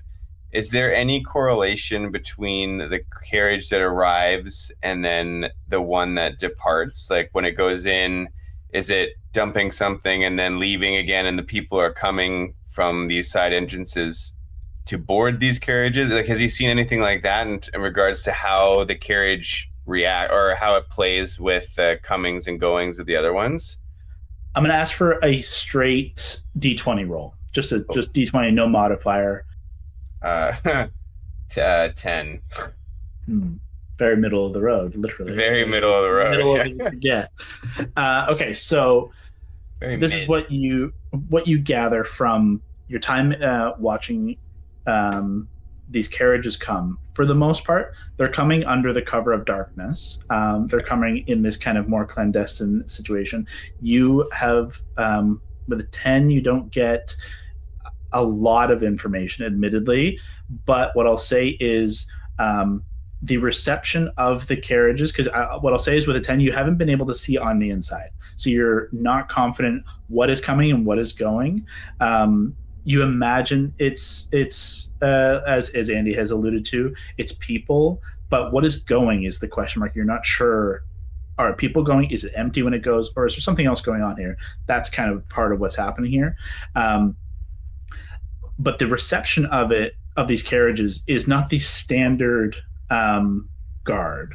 There is like an additional retinue that will come out to receive these carriages. It's a special delivery kind of situation. Okay. So there is an expectation of some formality, some element here that you can't identify because you're not close enough to it. And typically, the carriage is here for anywhere from a couple of hours to a day, but typically no longer. Okay. And typically within like a 6 to 8 hour average. So we really need to know what's on those carriages to effectively lean into any real plan. What if someone had said, like, what if we sabotage the bridge, but under our own design, so that the cart gets held up to the point where we could kind of control the stop and then see what's on, assess that situation, and then decide what we want to do with the carriage. If we want to somehow send it on its way with a modified driver, or if we want to just go forth with the knowledge of what's on that carriage and how it might affect our journey onto the inside of the structure. Yeah, I think it's also going to depend on if anything else comes out and starts chasing us, right? So yeah, I like the idea of starting with, let's see what's there. Let's fuck up the bridge. We could have Bird Ray try and get a scout during this too. And then if we want to attack, we howl. Someone just gives a howl. Everyone goes, because we won't be able to talk to each other. Or if we want to let it pass, just a little bird call, a little bird whistle. That works. I think for Mogden, like he wants to feel comfortable with, like, he's seen these things, but he still doesn't know what's on them, and I don't think he would feel comfortable taking anybody in there without some additional information as to what might be facing the party. So, like, what if we took a couple like planks out of the bridge or something, so the wheels get like stopped up and they have to stop and get out? And Let's do it. okay, You're the strongest out of all of us, I think, by far. So if you want to rip these planks up, that'd be very helpful. Allie also has a little axe. Oh yeah, I've got so many axes. Let me see. I've got 1, 2, 3, 4, 5. Axes for days. I've got like 5 or 6 axes, so Yeah. we're good to go. Admittedly, you don't even need the axe. You can just like pull this board out. You're strong enough, and it's Just that's why they call them iron pie. You just, Okay, so we grab a few planks from the bridge and kind of open up a gap that a carriage wheel would get kind of caught up in, not to the point where it would, fall through the bridge, but that it would have to stop and assess. Like, Yep. we're stuck in a pothole kind of situation. totally. Okay. I messaged you, Scott, but I don't know if you saw it. Can you throw me another perception check? Oh no. Where did you message me? Something wicked this way comes. Just trying to keep the perception. So, like, the perception check you rolled before was while you were traveling. You've now been here, we'll call it 20 minutes. So, as you've been like planning and assessing the situation, just so we have another idea of where we're at. I sent you back my roll. I saw it. Yeah, I think that we do not. If they're going to be investigating, we don't want to put someone under the bridge because they could potentially just see them. But if there is a way that we can put maybe Allie somewhere within my view, and I have a couple options of things I could do depending on what happens. In theory, I could pop someone on top of the carriage. If people are distracted somewhere else, Allie makes most sense. She's tiny. Me. You might be a little more suspicious. All of a sudden, the shocks go down. Good. I'll also point one thing out about Pass a Trace. One, it's now ended. So if you wanted to be stealthy, you would need to re-up that. And two, it only it has that 30-foot emanation now. It's no longer just like perpetual. So you have to be within the 30 foot of the caster. So if you are splitting for whatever reason, keep that in mind for how far away you're getting from one another. Just so sorry. You if said you tossed me, could I cast it as well? Since I can do it. Pass a trace? Yeah. You can. You could cast it beforehand if you wanted, and then it would just follow you like a little aura. Well, pass the trace now. Is it just on her? Is that the new rule? Yeah. Cool. But you could, yes, Allie, you could cast it, and then like you cast it now, and it just sits there for an hour around you, and then if we're close to you, great, and if we're not, if one of the options, not saying it's what we're gonna do, if one of the options is to chuck you on top of it, you probably want to be quiet. So it's probably good that it stays on you. So that's probably better than if Scott does it. Maybe when you hear me see it, Al, you could cast Pass the Trace because it'd be handy if we see the cart rolling up. with us all back in action here. You guys are, Augustus, you're still looking through bird sight, trying to watch for the coming caravan carriage. You haven't seen anything as of yet, maintaining sight just to try not to miss anything. How do the rest of you want to try and position yourselves in relation to the bridge? You've now pulled up boards of the bridge, so there is like the element there. If they kind of go over here, this in a carriage, it's going to get first wheel is going to get stuck for sure. There's enough of a spot here to slow them. How do you want to position the rest of you? Obviously, Augustus kind of still hanging out on top of Mogden. Where do you want to be? I think in theory, they're going to try to flee towards the building. So depending on where we want to go, if we want to intercept them, we should probably be between the bridge and the building and not on the other side of the bridge. So like they'd be coming, it would take less time. It would be harder for them to pass us as opposed to like letting them pass us, getting stuck in the bridge. Mm-hmm. Okay. Logical. Is there a spot? God, every time you say that, you make me sound good. That sounds like a sound plan. Is there a spot, or a couple spots in theory, like 10 feet into the forest where we would still be within sight of bridge and everything else that's happening. 10, you would absolutely be in sight, but you would be seen. Like it would be close. Like obviously, as you're at the bridge, there's more cleared away. So it's obviously not as much dense tree cover as it is a stream, and there's clear cut around the bridge. And closest to the road, you've got 2 to 4 or 5 feet that are kind of roughly cleared in spaces here and there. So you need at least to be 10. But if you want to be in real cover, like in what would be light coverage, like 15 to 20 feet is where you need to kind of hang, keeping good sight lines, but at that range. Okay. What's the fog I will be doing? at least that range. Fog is still kind of it's still low lying. It's been holding around. It's not really dispersed much either way, so it's still keeping to that 60-foot kind of range for you all, and which is a little disconcerting, though hopefully your eyes in the sky will give you the kind of heads up when they're coming through.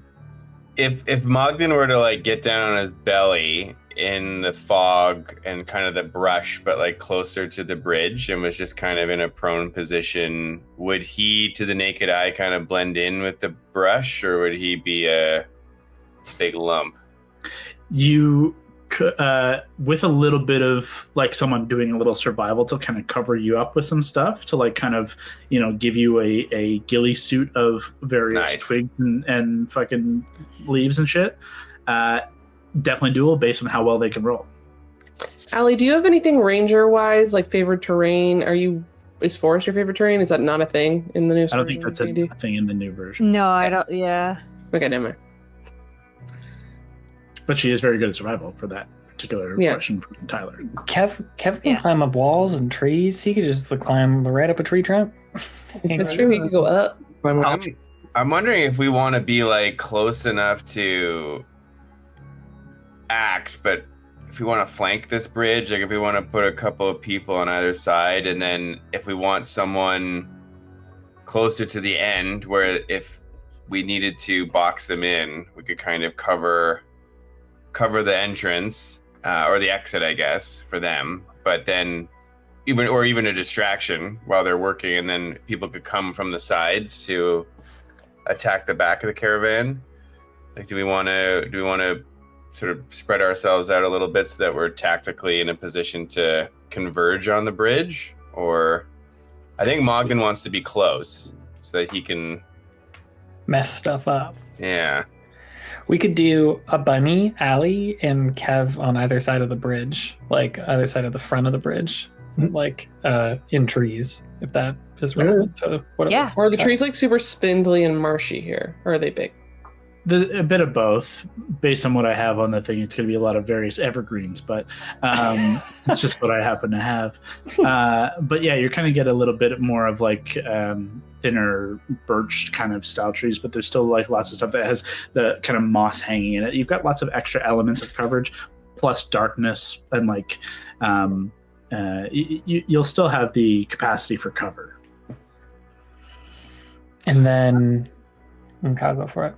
There are also a couple of positions, there are large rocks that are kind of nearby that you could get up on top of to kind of get out of the bog, because anything where you're in certain areas that are more boggy are difficult terrain, and I'll let you know when you're in those and when you're not, because it can literally be this 10-foot space is marsh, but next to it is fine enough to travel through. So there'll be a little bit of consideration there. So there are a couple of spots that could have rock that you could be getting up onto and position yourself there as well. But yeah, there's definitely, for Tyler's question, easy to get up on either side of the bridge and cover yourself with someone making a survival check roll to assist in that, and the rest would be based in just trying to be stealthy and hide, unless you're trying to do something akin to that. What about one of our bunnies? You said the bridge is small, but we could get one of the rabbits underneath.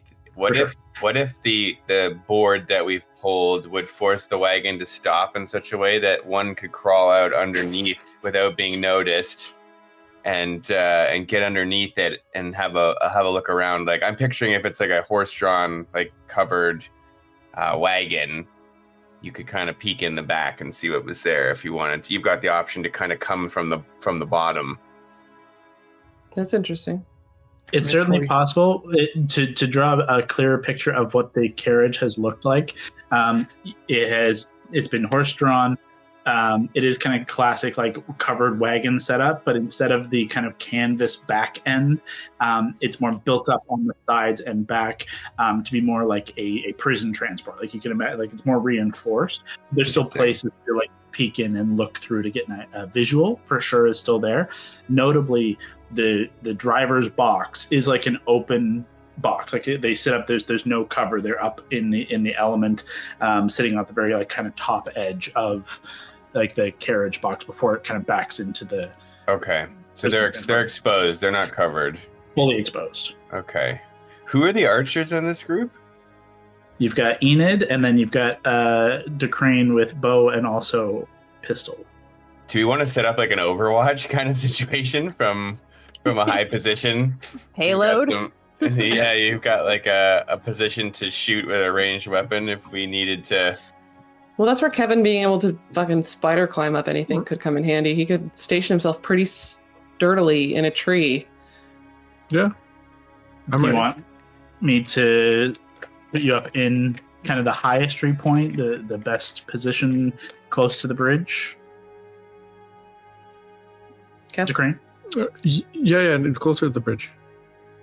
Again, the issue with the tree cover is that it would take you a little further from the bridge, but still within your range. Yeah. I'll set Decrane up in the best tree spot. Mogden, yes. You are going to kind of take we'll call it the north side of the bridge and kind of try and hide out ghillie suit style. I think so. I think I want to like look. Yeah, I just want to look like an unassuming lump of dirt or rock or something and just be unperceptible to the naked eye, but close enough that once we're ready to rock, he can just be right there. He doesn't have to come running from a distance or anything crazy. Then I will ask for Allie, if that's who's going to be going ahead to try and do the coverage here, to give me a survival check. Yeah. You could aid her and give her advantage in this to try and like help cover as best you can. Would be my pleasure. Yay, thank you. Okay, let's do survival at advantage. Okay, good thing. 13, and then that's better. Hey, 21. All right. Very good. Okay, so one of the things, so this is like a game mechanic element, Tyler. So to do this, we'll be starting prone. So when you're prone, attacks against you in melee. So if I'm standing beside you and you're laying on the ground, I have advantage to hit down on you. Okay. But range attacks have disadvantage. You've made yourself a smaller target. It's harder to hit you at range. It also means when you go to move, you have a 30-foot movement speed or whatever. If you have more as a bear, I don't remember. But 30 feet is kind of the standard. It takes 15 of those feet to stand up from prone. Okay. So anytime if you drop to prone, it's 15 feet of your movement speed to get just in the same space, just standing up again. That's fine, because I'm planning to be like right next to the bridge, kind of just in the perfect. Muck. In the muck. Well, let's see, Allie, where are you going? Do you want to be under the bridge and try to pop through, or do you want to try to be range? I did get advantage. I did get advantage on a stealth roll. So in theory, I could do sneaky, pass without a trace, and be under the bridge and ready to be fuck under the people up if bridge. needed. Yeah. Okay. Getting into the muck kind of with Mogden there. Yeah. Mogden's like, respect. I like this. I'm going to keep you off the board because you'll be under the bridge until you move. So you are considered under the bridge currently. Okay. Scott, where are you going to go? I could have gone under the bridge because I can be a cat. I don't have to be like a bunny. Well, it's just there. Are you still in current like bird sight? I was thinking as soon as I see a cart, then I could kind of reposition myself. Mm-hmm. But truly, I'm just wherever you guys want me. Currently, you haven't seen anything, but at some point, you've been moved off of Mogden's shoulders as he is now kind of hiding in the mud. Just put me behind a rock or something. Lifting him up. If Yeah, you, I you can't could- be that tactically into it if I'm. No. You can stay as long as he's staying within my view. Then, in theory, if anything happens, I can move him if I need to. Well, Um, for the way this is tactically, I don't want to show you guys because then it shows the whole thing. absolutely, But we understand. if you were concerned about Augustus and trying to keep him out of line of fire while he's being your eyes and ears, keeping him where Andy is, where there's this kind of rock cover, it is technically the furthest from the carriage, but on the side of Sanctuary. So like you'd be Okay. in the route, Okay. but behind rock cover. Yeah. Okay. Then he can stay with me. I'll put him there then. Okay, that's everybody. DeCrane's in the tree. Andy's on the rock. Augustus is by Andy. Mogden and Enid are in the mud and under the bridge. Cool. So, I You're will making me take so nervous. stealth checks from everyone, please. Ooh, it's going down. Is anyone passing without a trace first? Yep, I am. If you are, then Mogden will get the plus 10, but no one else will. Well, and Enid, obviously you do as well, but Yeah. it'll just be the two of you affected by that. That'll be an 18 for Mogden. Okay. 17. Okay. Let me just check the recap thing here. I think it's not bad. Where is that? 15 for me with disadvantage. Rolled an 8. You had a lot though, I think, don't you? For stealth? Yeah. Yeah, it's a 7. Jesus. So 15. 15? Okay. That's everybody, right? Enid, did I hear yours? Nope. 8. Well, plus Plus 10. plus 10 though. Yeah. Yeah. 18. Yeah. And you are notably concentrating on pass without trace right now. Okay. So, I'll admit, not your best. Collectively, last chance for preparations here. Says, any other spells anyone wants to precast? I do not have the right kit to do that. And the reason I'm going to give you that is with the passive perceptions of everyone but Andy, you're all hearing the approach of carriage and hooves. Ooh. Notably, closer than Augustus's owl sight. Okay. So just in the owl form. Okay, he's beside me. Oh no, I can't hear this. Great. I do not know anything's coming, and I'm wondering. Augustus doesn't hear it because he doesn't have any ability to hear this currently. He's hearing it through the owl, I guess, which is just a weird perception of like, what? How is this happening in space? But the three of you who are otherwise, DeCrane, you're the only one who has actual visual in this instance. So I'm going to ask for you to roll me a perception at disadvantage. Gotcha. Mogden in the mud, Enid under the bridge and in the mud. You hear the approach, and sooner than you'd expected. Like you had just got like kind of into position here and were kind of hunkering down for hoping that they would be here within like hours. Like, you know, there was still that kind of intention, and it's happening now. What was your total there with disadvantage, Kev? 20 first roll. And 4 and 6, 10 second roll. Okay, perfect. So, you're up in this tree, and you are honestly, you're still kind of getting into position. You're trying to get yourself hunkered down. You're trying to get yourself like you can like spider climb, so you have a natural kind of connection to hold to. But it's still like awkward to position yourself in these branches and trying to carve yourself like a good sight line to see the whole road. I'm gonna call you up about like 25 feet up. Like it's like 20 to 25 feet. You've taken a high position trying to get the best angle across everything, but you're gonna have to keep that in mind for the time when you want to get down from this. Okay. the hammering of fast-moving horses and the rumble of carriage. You hear the kind of crack of whip and rein as the carriage is approaching. At this point, Andy, you are also able to hear the approach as it kind of begins to reach even the 12 passive perceptions. Surprises me, and I smack Augustus. To the higher perceptions, Enid, Decrane, and Mogden, they're coming around this kind of bend. They are going to hit the bridge in the next round, so in the next 6 seconds. For reference for everybody, Scott rolled a 1 on his perception check. Yeah. Nice. Big time. Big one. Augustus, you are shaken out of owl sight. You pop back in. Sound reappears. You hear instantly the approach of carriage, and like kind of everything kind of from zero to turned up, and it's like an overpowering sound, and then it kind of comes back down to the rumble of cart and horse. Andy kind of panting, kind of fucking tapping you, and just kind of the general sound of bog. However, notably, your eyes sting like hell. The penalty for the failed Constitution save earlier is your eyes were open for the last 3 hours or so.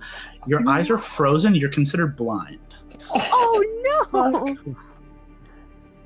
I'll just whisper to Andy, I can't see.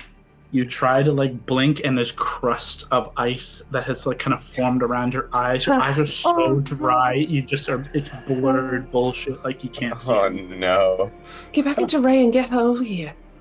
At least you can kind of see what's happening. I'm gonna do I have time to do any actions? I'll give you one. You get it 1 round here. Great. I'm just gonna use my little Fey Lost bless on Andy and I. Augustus casts Visine. Casting bless. Do you need to see the target? It says concentration up to a minute. You bless 3 creatures within range. Doesn't say anything about see. It doesn't say creatures you can see. You should be fine. Is anyone else within 30 feet? Not that you can see. It doesn't say see, just within 30 But feet. you don't even know where they were because you actually weren't perceptive before. I otherwise would give it to you. Just you and me getting bless. Bless up. Right. And actually within 30, honestly, no. So in fairness, no either way. I wonder if I should have wild shaped. Well, we'll find out after this. I'll do one way to find out. So the carriage is hurtling around the corner of this road, and to the surprise of your party, they are coming in fast. The time to prepare any last-second things is upon you as they're about to approach, hitting onto the bridge. It's a bit of a surprise, so I'll say honestly that the preparation stage has passed. The surprise of them being here quick enough was able to get you into position, but you're not able to prepare to spring out on anything. It'll be based on initiative. However, hammering hoof falls upon the wood of the first section of the bridge. You hear the next section of the bridge. You know it's about midway that the horse is about to hit. However, you hear like a whoa, and he calls and pulls. You hear the skidding of horse and everything kind of coming to a halt as there is a pause from the drivers of this carriage, and we'll see if they're able to stop before this horse falls into your trap. Fuck. Nope. Horse leg goes into the hole and snaps. You hear Enid like right near you as you're under the thing. You hear the horse leg break and is whinnying in terrible pain, gut-wrenching, awful feeling as you witness this horse like crash down in beside you as it like comes through through the break that you guys have caused. The carriage is heavy enough that it doesn't overturn, but it definitely kind of like skids and comes to a halt at the side. The reins of that front horse kind of snap and break off as it like plummets through this like section. The secondary horse is able to hold. There are 2 horses at the head of this carriage, and Decrane and Andy is the only ones who can currently see the carriage playing out in front of you. You see the two people on top of the carriage. One who's holding the reins. You see this kind of blue-robed, not robed in wizard robes, but like heavier kind of cloak. Think like a long overcoat, like thick wool that is of kind of a deep kind of royal blue. Bald head, no hat. DeCrane, with your better perception, you're able to see like heavy scarring on the side of the face. You're seeing kind of the kind of moonlight that's kind of coming through is kind of highlighting these heavy scars of a human man. The other beside them stands, and you see instantly as this all kind of comes about, instantly their hand kind of shoots out, and like coming from like a holster, you see a hand, like wrist mounted like crossbow that is at the wrist, like at the ready, like holding for action, ready to go. Full helm, kind of scale mail, like multi-plated armor and cloak. Very difficult to make out their gender or species. However, they are short. They are either a very short human or likely more stout folk, a halfling or a gnome, maybe Harengon for that matter. Unlikely. But they are kind of immediately on edge. And I'm going to need everyone to roll initiative. And I'll explain why when we do. Oh boy, I wasn't even thinking about the horse. I was thinking like the wheel was going to get stuck. I feel so bad about the horse. I immediately thought it was going to be like one board and not a bunch of them. Enough to hit a... it's got to be enough to not go to stop a wheel. You can't do you're not wrong. Over it. Kyle, would you say I have disadvantage on this because I'm blind? I don't think so. Okay. Not on your initiative, on pretty much anything you're going to do with it. To give our positioning, this horse is fucked. Sorry, little buddy. No. DeCrane, you're in the top of this tree over here, 20 to 25 feet up. Andy, you're at the foot of this tree here. Augustus, you're just on the other side of this rock. Andy, you're up on the like kind of edge of this rock, so you're out of any muck currently. This is the kind of like lower river stream bed. There's not a significant amount of water, but there is a little bit. It's more ponding than anything. Right here, it's hard to see on that side, so I'll zoom all the way over here. We've kind of got Mogden laying down in this section here, so you are within 5, 10, 15, about 20 feet to get up to them, like 15-ish to get closer. But obviously 15 feet to get up from here. You're not sure if they have seen you as of yet, as they're going to kick things off, and Enid, you would be directly underneath the gray horse on the map there. Actually, I wanted this angle. I was hoping this angle was going to look cool. It looks all right. Yeah, it looks good. This is really cool. Okay, so... So, as we kind of kick things off, DeCrane, before you take your initiative, what kind of fully kicks things into high gear here is the blue coat wearing figure who is there and holding the reins and is standing kind of ahead. The other with the armored and with the kind of hand mounted crossbow is kind of pointing in all directions, just looking for everything and trying to take in what could have set this up and why the other figure with them is on high alert. Instantly, this blue-coated figure holding the reins stands up and says, "We got hostiles," and he starts banging on the top of the carriage behind him. "Jailer!" It is DeCrane, your action, however. I'm going to pull out my arrow and aim for a guy in the blue coat. You got it. Hell yeah. Light him up. He's about 40 feet from where you are. So Okay. it should be fine if you have a longbow. Yes, I do, and I rolled a 14. You're good to go. Roll the 14. You hit for sure. 14 plus whatever your modifier is. It's going to be pretty decent with that. So roll your damage. 8. Wow. 8. Nice max damage. So, 12 points.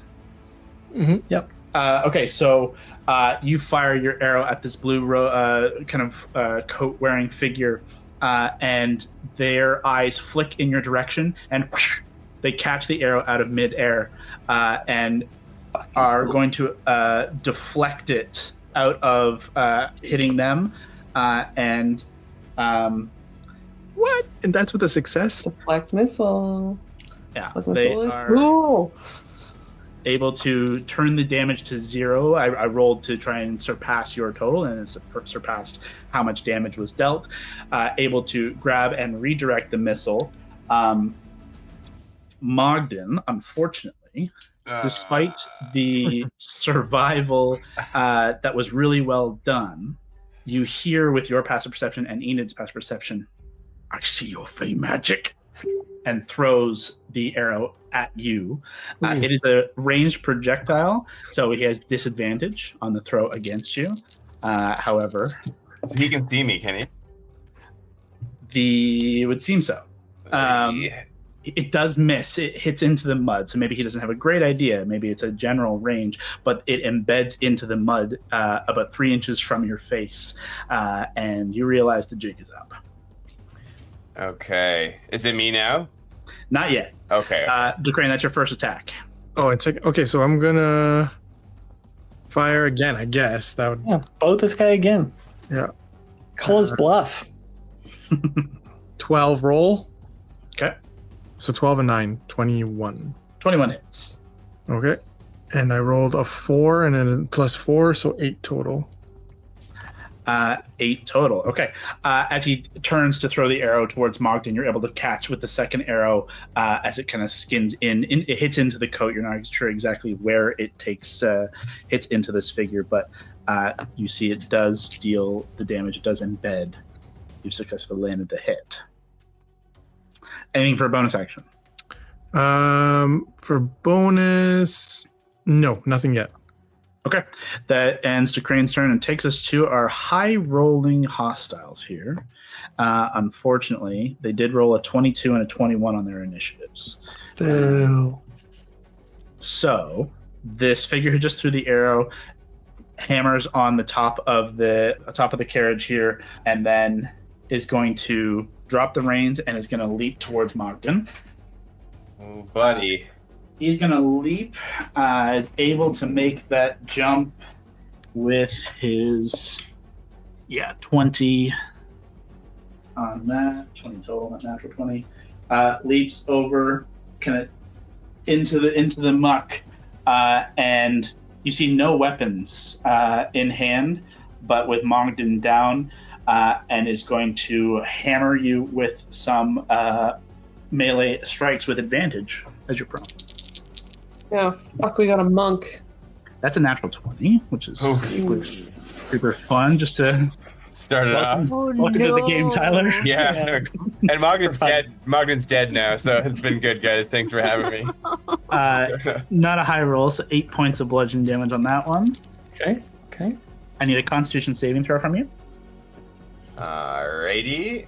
That's a 7. Okay. You're stuck. You guys watch as this figure leaps in highly athletic form off of the top of this carriage, lands into the muck, kind of skids, and not even with a punch, their hand piercing down into a nerve cluster in the small of the back. You are considered stunned, and I'll explain what that means as I continue hitting you. It's bad. Oh, It's- no. 16 to hit. Does that hit? AC 15, so yes. So that's that would hit. another 7 points of damage to you. That was the stunning strike. You are considered stunned. So for the stunned condition, you're incapacitated. You can't take actions or reactions or bonus actions. You have automatically will fail strength and dexterity saving throws, and attack rolls against you have advantage. Great. Awesome. That has you stunned, and then with a bonus action, it's gonna hit you 2 more times. That's a 17 and a 22. Jesus. It's 2 hits. Man, I can't roll very high on my damage die, which is nice. And that is going to be What is that going to be? 4, 8. It's another 12 total from the 2 strikes. 12 damage? Yeah. Oh boy. Well, not a good start for Mogden. Old Moggy Bear.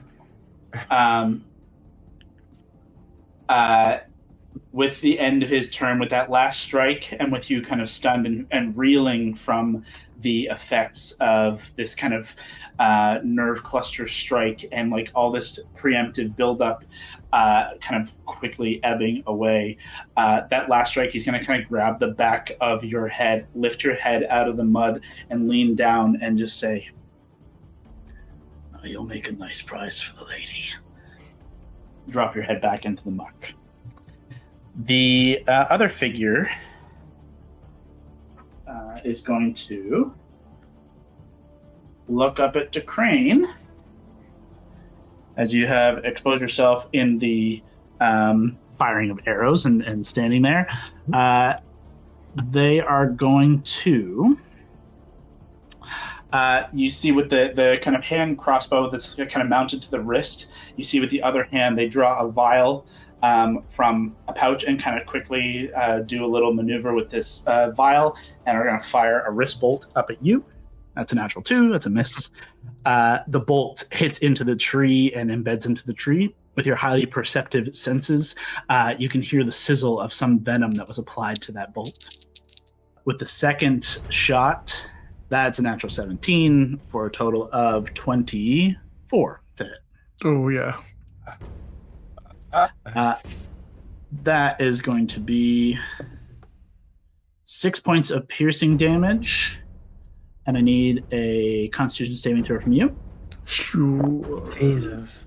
Yeah, I rolled an 8. Okay. What's your con save? And my con save is 4. A 12 is going to be a failure. You're considered poisoned. This did not open well for you guys.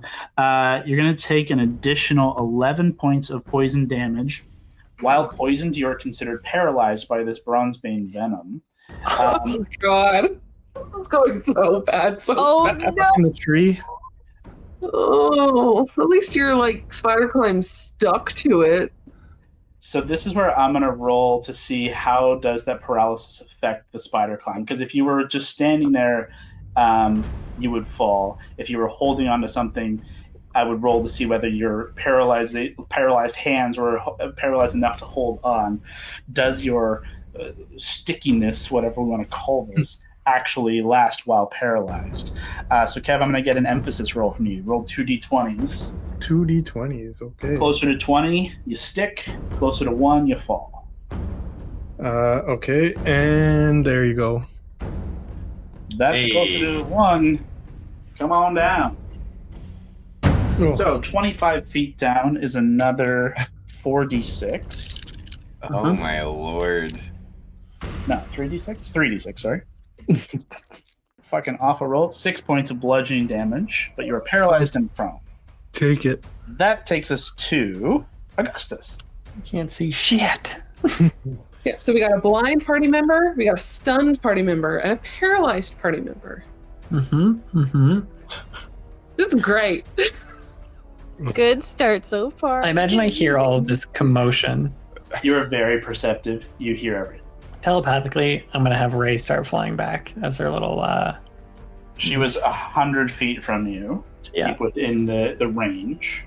So she could do 60 feet this turn. Okay. I think I'm just going to turn into a beastie. Okay. I think I'll turn into a wolf. Nice. A wolf, you said.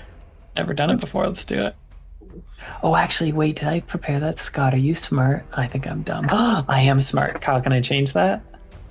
Sure, yeah. Can I hope this works. Can I cast Lesser Restoration on myself? Sure can. Oh, thank God I fucking prepared that. I think you have it always prepared as a wildfire. That's tight. So use my action. Oh, it's a bonus action? No fucking way. Yeah, really? Bonus action. Yeah. That's new. Bonus action, so pissed that my eyes are blind, but hearing my friends in danger and the crane thumping to the ground, I'll cast Lesser Restoration, the bonus. Mm-hmm. Eyes kind of glow and come back to life. But I don't think I see anyone.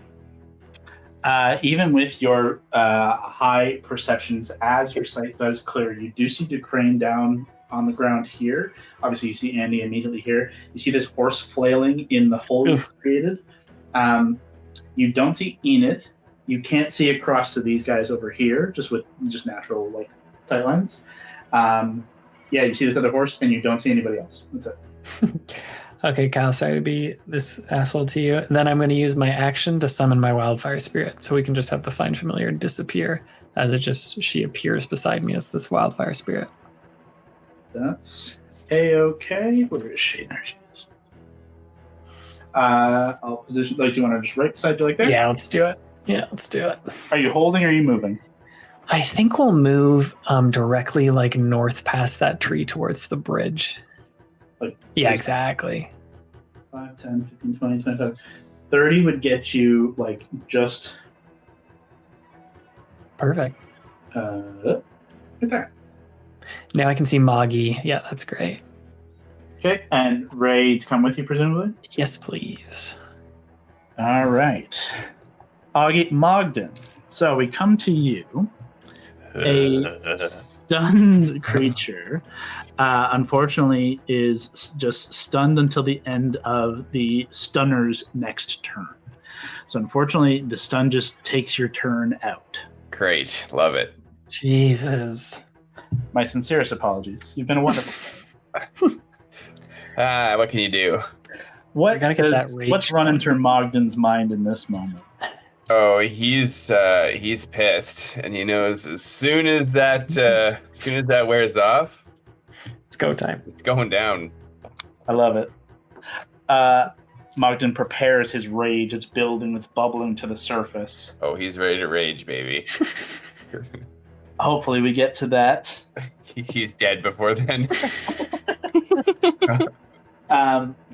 The next fun combatant joins the field as you hear the shifting sound of metal as the clanking shift of the carriage seems to be shifting around. No one has a good sightline on exactly what is happening. No one's at the back side of this.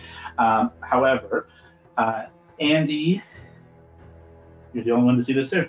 Andy, you see an automaton, a metallic, robotic figure, step out of the back of this carriage, and kind of bipedal construct of iron and gear. You see dangling chains hanging from its belt, or its waist, I should say, and it steps free.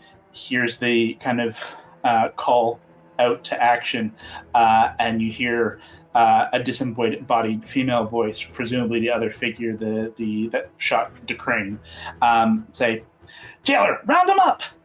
And he begins to join the fray as well. The jailer, let's see, had to use a little bit of movement to get out. Is going to 10, 15, 20, 25. 25. Yeah, we'll step into that. Andy, right at the edge of the range. I need dexterity saving throw from you, Andy. This is going to go great. Oh, it actually went well. That is surprising. Dex save is only +2, so that's a 19. Oh, 19 is a definite success. You watch it kind of telegraphs a little of its move. It's not a perfect construction. You can see it's kind of, bursts of steam coming off of kind of knee joints and waist as it's kind of fighting its way up and down through the kind of muck of the bog here. But as it kind of detects you watch it kind of take a stance position to fire. It raises one arm. Its arm kind of folds back inside of itself, and you see a cannon kind of end as it fires out a bolo of spinning chain that looks to wrap around you. You duck out of the way as it smashes and breaks a bunch of the tree limbs and branches beside you, and you just see shattered limbs and broken branch with chain links dangling out of the tree next to you. But you are unharmed. That ends its turn. Enid, under the bridge, what are you doing? Okay, so I still have Pass Without a Trace, right? Mm-hmm. Concentrate, yeah. And how close is Mogden to me? Mogden, like, you're kind of in the middle here, so 5, 10. You would be 10 feet to touch, like he's 15 feet away from you. Okay. Would the guy that is above him, like right near him, yeah, I took him down, would I be able to smack him from behind with my Storm Cleaver? You could. Are you trying to do it stealthily, or are you just trying to get behind him? I just want to get behind him and smack him. Then you could absolutely come out of hiding, leap over this kind of large kind of mushroom, land on the other side, and fucking kneecap this bitch. Perfect. Let's get below those kneecaps out. Let's do it. Ankle biter. Love it. You leap out of hiding using your kind of your rabbit hop, backflip over, draw Storm Cleaver. Go ahead and make your attack roll. That's 18 to hit. An 18 is going to hit. That is only for projectiles, so there's no block for that. So go ahead and roll damage. Okay. 4 damage? Did I do that right? So it's a D8 plus 2. Yeah, because it's strength-based weapon. Right. Yeah. So It's that a was 4 strength-based then. Okay, so 4 points of damage. Yeah, so it's still using your strength, which is why it's only a +1, but it's a +1 weapon overall, so it's bringing it up to that. I got it. You could use it with 2 hands and use a D10 if you wanted to. That's your call. You don't have a shield to be using in your offhand, so if you wanted to, did you roll a D10 the second time where it was a 5? Yeah, it was a 5 the second time, yeah. I would be fine with using the 5, obviously. Like you're going 2-handed with it. Yeah. Okay. There's I'll no use the point 5 then. without having an offhand weapon or a shield. You may as well go 2 hands, right? Okay. That's 1 attack. Do you have a second? Okay. You can also deal dreadful strikes on this. I know it's been a while since we did combat. Oh yeah, that's right. You also have like other where you can mark them or whatever. Oh, the Hunter's Mark. Yeah. It's been a long time since you've had a proper combat. It has been. That would blow your concentration on Pass Without a Trace. We're in combat now, so not major issue, but your call. Okay, I won't drop that then, but I'll do another attack. Okay. Oh, 12 to hit. A 12, like you swing and you hit the back of the leg. You watch them kind of drop for a second. They spin. You try to swing back the other side, and this time they kind of backflip, leap, and spin over the strike. No longer catching that one. They have now been made well aware of your presence. Oh, rude. Okay, and then I still have bonus. Yes. Okay, so then I'll do Hunter's Mark then. Nice. Okay. Yeah. So maintain concentration. They are marked. Did you want to add your dreadful strikes to the first hit there? Sure. So what was the dreadful strike there? So that dreadful strike is a 2. Nice. Number 2. Every bit helps. Okay. You're now concentrating on Hunter's Mark. This figure is marked. Hit there, miss, checkity check, and you're going to hold your position? Yeah. Cool. That ends Enid's turn. Bottom of the round, Andy. Hey, here's my 3. Okay. Duck on the other side of that tree, because I'm just out of habit of, I don't know if it really matters for positioning purposes. I was not looking at the screen when that one character disappeared. Did they disappear into the carriage? You're not sure. They disappeared out of sight. Okay. I am going to find a spot, a cube, a 20-foot cube that can potentially hit the baddies. I do not have to see them. They just have to be within the cube. And I'm going to include the horse in this. I'm going to try to find a way that I can 20-foot cube any bad guy and potentially, like, in the direction of where I think that person went, maybe hit them too. Is it something that would hit anything inside the carriage as well? I think I have to know there's a creature there, but if I'm looking for a creature, it says... What do you cast? Slow. Six creatures of your choice within a 40-foot cube. Okay, so of your choice. Okay. 40-foot cube. I'm going to include the horse. 40 Poor cube horse. is fucking huge. 40. I know. And it's a 120-foot range. Okay, hang on. 40 feet. So 1, 5, 10, 15, 20, 25, 30, 35, 45, 10, 15, 20, 35. You can't position it to get... You could position it to either get everyone on this side or everyone on this side. Like, this whole line is fine. It's either do you want to hit this or this guy. Okay, I don't even know it's a creature. I don't know if automaton counts. No idea. So I would go with the safer option, and also there's someone on the ground getting the shit kicked out of him by a monk who has a lot of like reactions potentially and bonus actions. So that guy's punched a lot of times. Let's try to make him punch less time. Okay. So you're going to hit the 2 horses and the 2 humanoid combatants. Yes, please.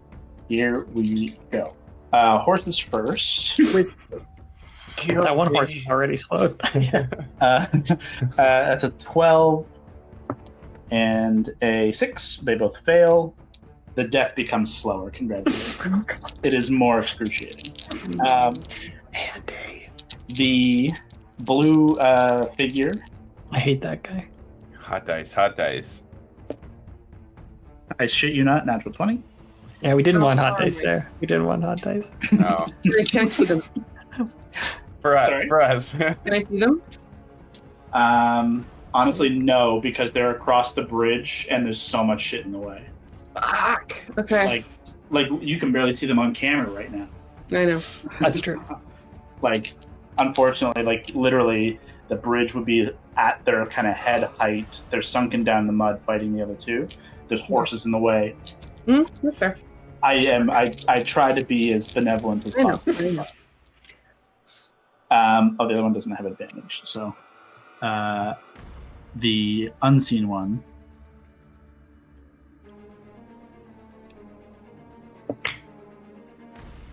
Okay. I'm concentrating. You feel a connection. Okay. Fuck, I really wanted to get that monk. Okay. That was a great idea. At very least, no one can ride that horse away if it failed. So that was my other thought. Okay.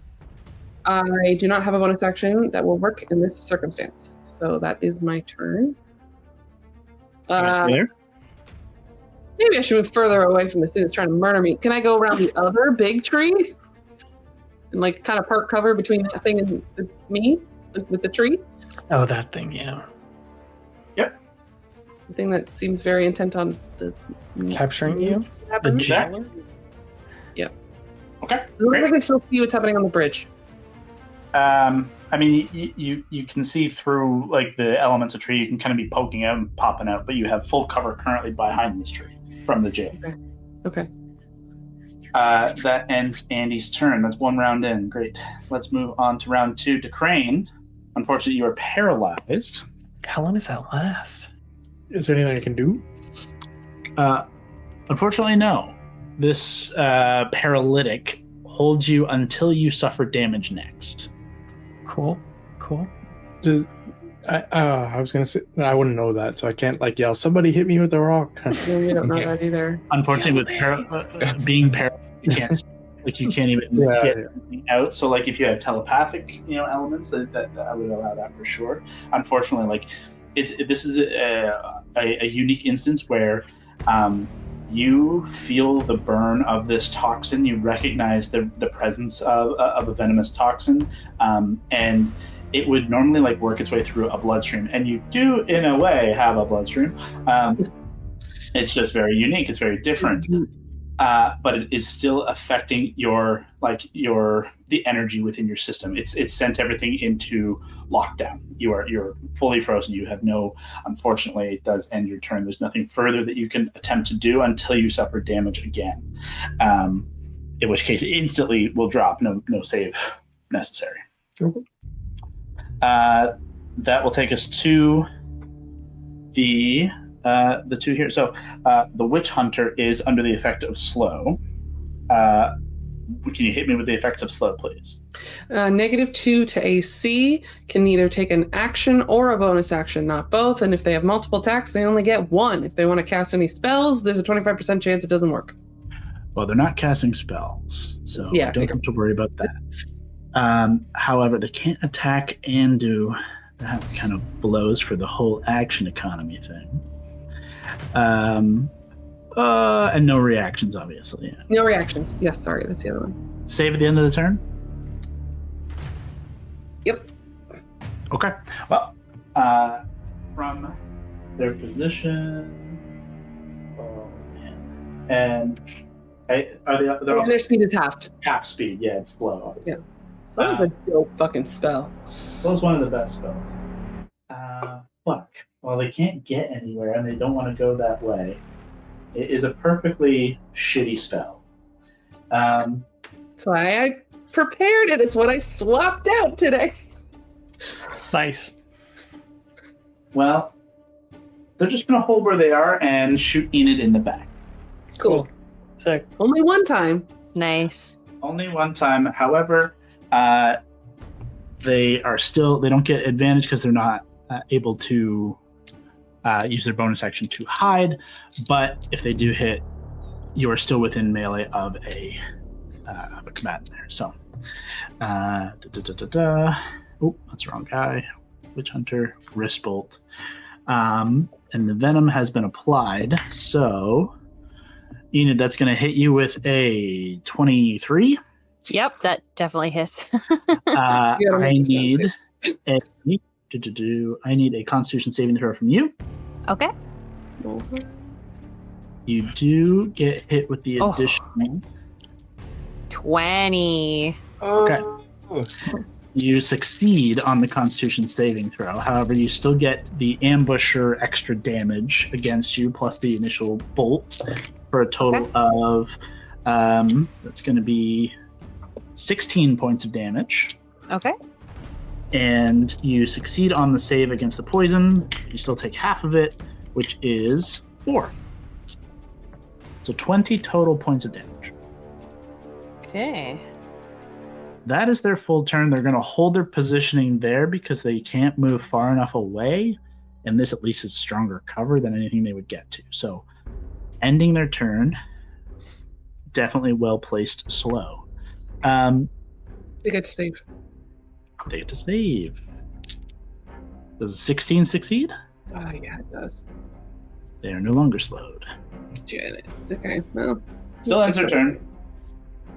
Could have been worse. And that is the full use of their toxins. Only 3 applications. Okay. Witch Hunter's done. Inquisitor. The Inquisitor, with Enid having taken a shot in the back, is going to use that moment for an opening to try to hit you twice. Okay. 18 and 24. Yep, they both hit. Oh no, guys. I need a Constitution saving throw from you again. This could be bad. This could be bad. That last chunk took me halfway down. 11. That's going to be 8 and then 5. 13. Okay. Okay. And you are stunned. Yay! I also need you to make 3 Constitution saving throws. 3? To maintain concentration on Okay. the DC 10s con saves. Oh, what was the first one? If you lose it, you lose it. 5. Yeah. Okay. So Yeah, 5. the Hunter's Mark drops as you take a pummeling from the 3 attacks against. Where are you at right now? I'm at 8 hit points. Oh my Okay. god. I was at 41, my full health, and now I'm down. With this bonus action is going to burn its one of its vitality to make 2 more attacks against you. As you're stunned, they're at advantage. Oh, God. Oh, guys, this is one of those moments where That's a 23. Yeah. Oh my gosh. Who are these people? I can't see any of this, right? No, they're on the other side of the bridge. They're actually even more covered by horse and stuff. Stunned. Is it a crit on a hit? I mean, it wouldn't matter. It's going to knock her out. Yeah. It does matter. Just how much damage it takes her down by. But it doesn't crit. It's just advantage. You're incapacitated. And auto fail strength attacks. Yeah, okay. Sorry. That is 6 points of bludgeoning. Okay. Okay. Okay. That's a hit. And that takes you down by 14. Oh no. Down 14. Okay, yeah. No, I'm down. I'm at 0, guys. Okay. You watch as with seeing you like get the stun, he hits those kind of nerve clusters. The second last attack there grabs you by the throat and like brings you down and like jump knee to the head, drops you back into the muck. God, he knows I'm a rabbit, right? Like, I'm not an orc. He spits on you as he drops you to the ground. This guy's gonna die. Enid will remember that. I will. He's actually going to use his movement to pick you up and drag you this way. No. To Don't get to move. there. That's as far as he can move. And he's used his full action bonus action, so there's nothing further there. For this campaign, we're not using the full unconscious. You're in the downed state, so you're semi-conscious. You're in this kind of super dazed, like still going to be rolling death saves when we come to your turn, but you have some limited capacity to do certain things, to say certain things, to have cool like RP kind of moments. In this moment, they are dragging you away after just a full kind of flurry beat down spit, and then dragging you through the mud, like face in the mud. Like it is demeaning. It is disgust within you. And they walk away. That's going to end the Inquisitor's turn. Augie, what's happening, man? Fuck this guy. Let's get to this guy. I'm across the bridge. I just saw this all go down. Yep. How should we do this? How far away do you think that wagon is from Ray? From Ray? Well, you and Ray are side by side here. So you're like How far away? 5, 10, 15, 20, 25, 30, 35, 40, 45, 50 to this point right here. Damn, that's pretty far. 60, 70, 80 to the peak. And you still have your movement, obviously. Okay, I'll rush forward like 30 feet. There's a horse in your way? This is classic. Rabbit hops? I'm gonna use second level healing word and just scream out like, Nettie, get up! 5, 10, 15, 20, 25, 30, 35, 40. Just has to be within 60 feet. Okay. Hits. Okay. You just got 16 health. Oh, I forgot that the healing spells are really good. I forgot. Healing's pretty big. Yep. Can I see anyone aside from the jailer guy? Currently, no. They have full cover behind the carriage. Like the carriage is this kind of larger. It's smaller in comparison to what you would actually see. Like it would cover the full breadth of the road, more or less. Okay. Cool. I can't really do any more spells. I think I'm gonna have Ray. Fuck, I don't even know. Can Ray go towards Moggy? Our sweet boy Mogden. 5, 10, 15, 20, 25, 30. great. And then I'll just fiery teleport 15 feet, maybe back onto this bridge. With him? Yeah. 5, 10, 15 there, and she's kind of flying, so she can be on. Perfect. So Ray can teleport people, Ty. Oh, so I'm on the bridge now. So now right prone beside Augie and this horse. And I'll just grab you and be like, "You gotta help my sister." Wait. Sorry. Pause. Healing word is a bonus. You can't teleport and do healing word. Both bonuses. Can I sacrifice my action to do it? Unfortunately. Like, action economy, keeping it as is. Okay. Then I can't do that. You're back over there. You can still send her over to him. Maybe I'll do that and then have her fiery shoot at this guy over Nettie. Yep. You have pure line of sight on him. I'll be like, "Martin, get up!" And then I'm gonna shoot a little fiery thing. Mogden, your stun did wear off at the end of the Inquisitor's turn, so you will be able to get up right after this fire hits. Beautiful. Okay, so it's just ranged weapon attack. Your spell attack modifier to hit. Okay, sick. Yep. So, oh great, 24. 24 hits. Go ahead and roll damage. And then it's 1d6. So that's 2, and then I think plus, what is this shit? 2 plus my proficiency bonus. So what is that now, 3? Mm-hmm. Yeah, so 5 damage, 5 fire. The fire flies out towards the figure who's dragging your sister away through the mud. She kind of fights back up as you know, your magic brings her back to life. Enid, you're like, you feel your energy renew. You were still kind of in that in between consciousness state. Consciousness fully comes back to you. Fire flies over top. You're able to see it as the Inquisitor uses its deflect, which it can do with magical projectiles as well. Catches the fire and throws it in a punch straight down into Enid. Oh, fuck. Jesus Christ. Wow. Enid, that is going to hit you for 27. Yeah. Not 27 damage. No, 27 to hit. No. That hits, yeah. But it is going to deal... Christ, why can't I do math? 13 points of fire damage.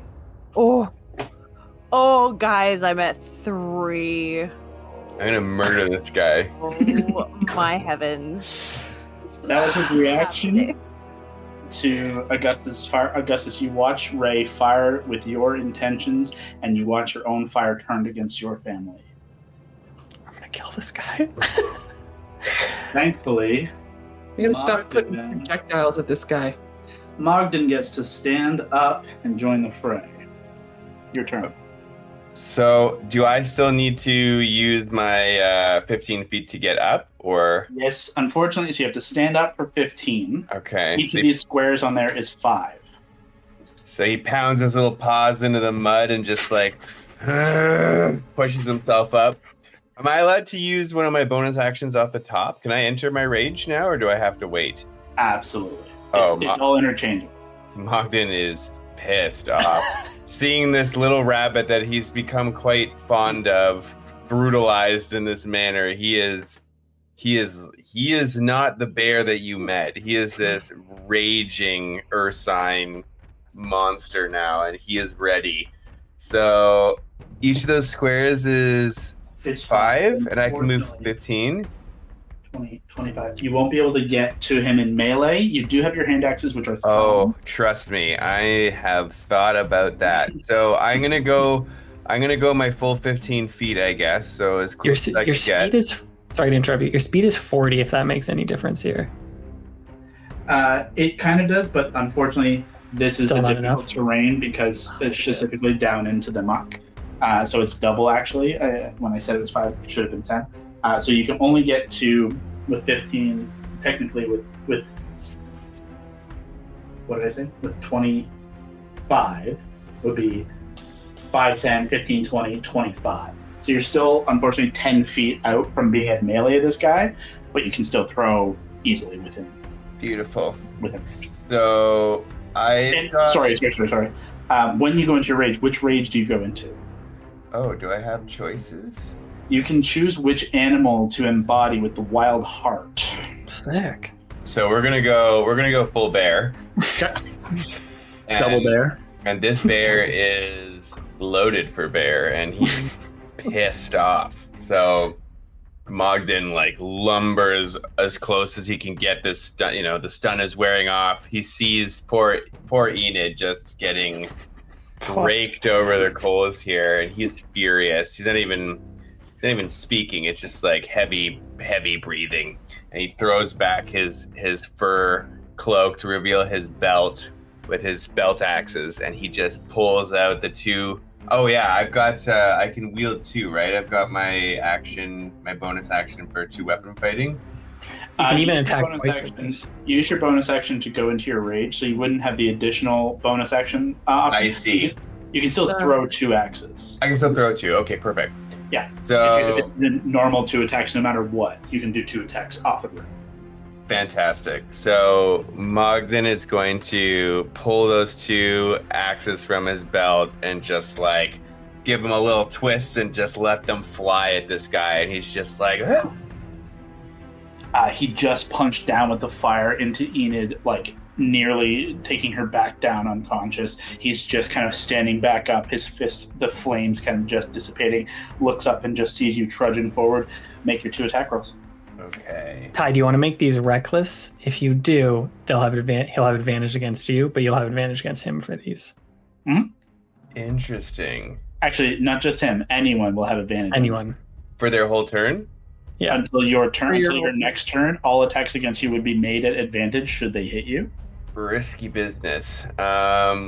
You'd almost say reckless. Reckless, even. Yeah. In your experience here, gang, is that a worthy gamble? What do we think? It's really up to you. Like, Really you can let it see how it feels for the first round, like how hard it is to hit these things, and then Yeah, fair enough. That's probably good advice. Okay, and so for my attack roll, where am I looking here? So there should be the number beside the hand axes, probably like a +7. Perfect. Okay, here we go. First roll, baby. 17. A 17 is his AC. It hits. hey, Nice. Roll both at the same time. We'll just do both at the same time, and he doesn't have the reaction to catch any incoming projectiles as he used it on the fire. Okay, so Go second on. axe. Mhm. Here we go. And that's a 22. Nice. Definitely hit. So both are going to hit. Go I ahead. don't Roll need that damage. reckless. Okay, You also roll the damage that's beside the hand axe, and then you also, which is not added in here, have a rage bonus, damage bonus on each of your melee attacks. Should be a +2 as well. perfect. Each attack, not just melee. So 1d6 plus 4 per hand axe? Yep. Okay, so first one, here we go. That's a 10 plus 2, you said? Yep. Okay, so 12 on that one. And second one, that's a 9 plus 2, 11. Amazing. So Yeah. 22 points of damage into this guy. I'm just looking to see if you have anything else for like just added shit as a barbarian. Is there any other like damage bonuses to add in here? But I don't think so. Actually, you do. Roll another hand axe attack. So if you hit a creature with a hand axe and deal damage to it, you have advantage on your next attack roll. So your first hand axe that hits would have given your second attack roll advantage. So So another 1d6 plus 4? Or No, another? so just roll the Just plus attack 7, again, just to see if you get a crit, essentially. That's a 21. Still, it would have hit, but yeah, if you got that 27 and it would have crit, we would have doubled your damage on that last Okay. second attack. we would have What's partied. 22 points of damage with the 2 hand axes thrown. That combo 1-2 punch. You see as he's standing up, takes the one fully into the shoulder, embeds into the shoulder, and like sinks in a good inch, spins in pain, and as you throw the other one, as he kind of turns away, hit in like the hip, and it digs into the hip. You see him kind of buckle down, drop to a knee, wrench it out of his form, and look back at you, just furious. but not dead. Not going down just yet. All right. He will die this night.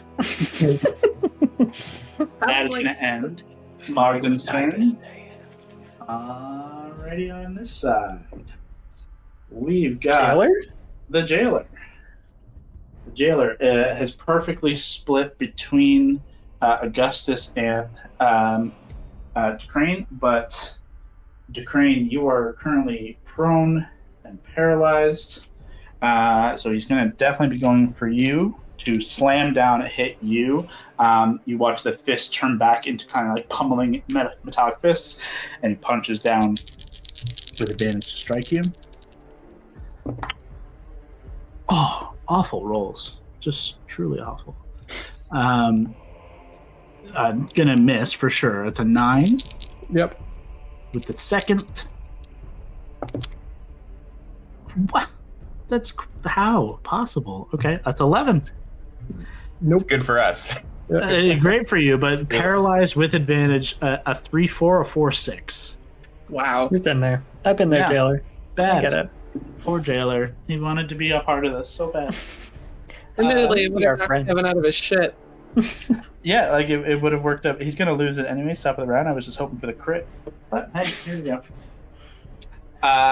Somehow, it misses. I don't know how to explain that one. Jailer's turn ends. Enid, we come to He just you. starts sinking into the mud. It's real gross. Yeah. Too hard to move. He's a big heavy metal dude. We swing back over to Enid. You are considered prone. You were being held until very recently dropped as he just took 2 fucking axes to the body. But now you are kind of laying kind of not quite between this blue-robed inquisitor figure and the other partially hidden, covered witch hunter. You're technically in the space in front here. So within melee of both of them. Yeah. Just for note there, you're considered prone. What are you doing? Okay. Am I able, because I want to snap out of my proneness, can I Misty Step out of there? You definitely can. Does Misty Step require... I guess it doesn't matter. I'm going to do it anyways. But you begin to cast Misty Step. The Inquisitor has already used their reaction, so they can't do anything to stop you. But the Witch Hunter still has their reaction. And they're no longer slowed. As you begin to summon the magic and begin to summon the incantation, the Witch Hunter who's reloaded, kind of preparing for their next round, sees you begin to do this, scoops up the muck of the ground, and using an ability called Fighting Dirty, throws the muck into your face to try and interrupt the cast. Oh my god. So I need you to make a dexterity saving throw. So rude of him to do that. We have a thing for this too if you need it. Because we're Yeah. Okay, hold on. You might have disadvantage on that with prone now. Hang on. Oh, really? You have disadvantage on attack rolls, and attacking against you has advantage. Okay, so yeah, there is no restriction to dexterity. So straight dexterity saving throw. Okay. So I rolled a 12. Is a failure. If What you was that? fail, you can add a d4 with our special thing. Yeah. What is the... It's called Lucky Footwork. When you fail a dex save, you can use your reaction to roll a d4 and add it to the save potentially. Oh, there it is. to Yeah. success. Okay, I'll do the lucky footwork. Come on, Okay, buddies. hold on. Pause. Are you still stunned? Oh, I'm trying to remember order. I of was operation. stunned. I was much stunned. did you fail? Yeah. I think because you saved against the poison, so you weren't poison Right. paralyzed, but you Yeah. did fail against the stun. Then you were healed. So we're going to For do it like 16. this. We're not going to put it on me. We're going to put it on Augustus. Did your magic magically cure her stun? Fuck. Make a wisdom check against a DC of... What's the DC for the stun? The DC for the stun is a 15. Wisdom check DC 15. Yeah. No. 15. Oh. The heal is enough to pull you out of the stun. You're able to continue as intended with your rabbit hop, whatever that Leoprine kind of senses ability is. you're able to kind of kip up yourself and dodge the muck and are not impacted, able to get your Misty Step off. So it burns your reaction, but your bonus action takes you Misty Step wherever it is you want to go. Okay. Where should we go, guys? Just the fuck away from us. The most away and up. Yeah, like just Run away! yeah, no. Part of your Misty Step. Is it a normal Misty Step or is it like a weird phase step? 30 feet would it's a normal Misty Step. So yeah, 30 it's just feet normal. would get you kind of beside the dying horse. Yay! Near your brother. Kill me, please. I seem to have broken my leg. It's beginning to smell like almonds. I'm very bad. I'm going to the glue factory now. It's an Austin Powers reference for you, Gen Zs. Guys, we've killed so many horses, generally, in our time playing D&D. One of them's still there. They're all right. Generally. You know how many horses we lost in our first quarter of our first campaign? We don't speak Yeah, about too many. Do you think these horses are loyal to their masters, or would they be? We'll find out. Allie, that's only your bonus action. You still have your action and the rest of your full movement. So you're onto the bridge using your bonus. It did cost your reaction for the round, but you still have your action and movement. Oh. I figured my spell was my action. No, it's a bonus. It's fun. It's a bonus. Whoa. Now, unfortunately, you can't do any healing because you had to use the spell to get out of there.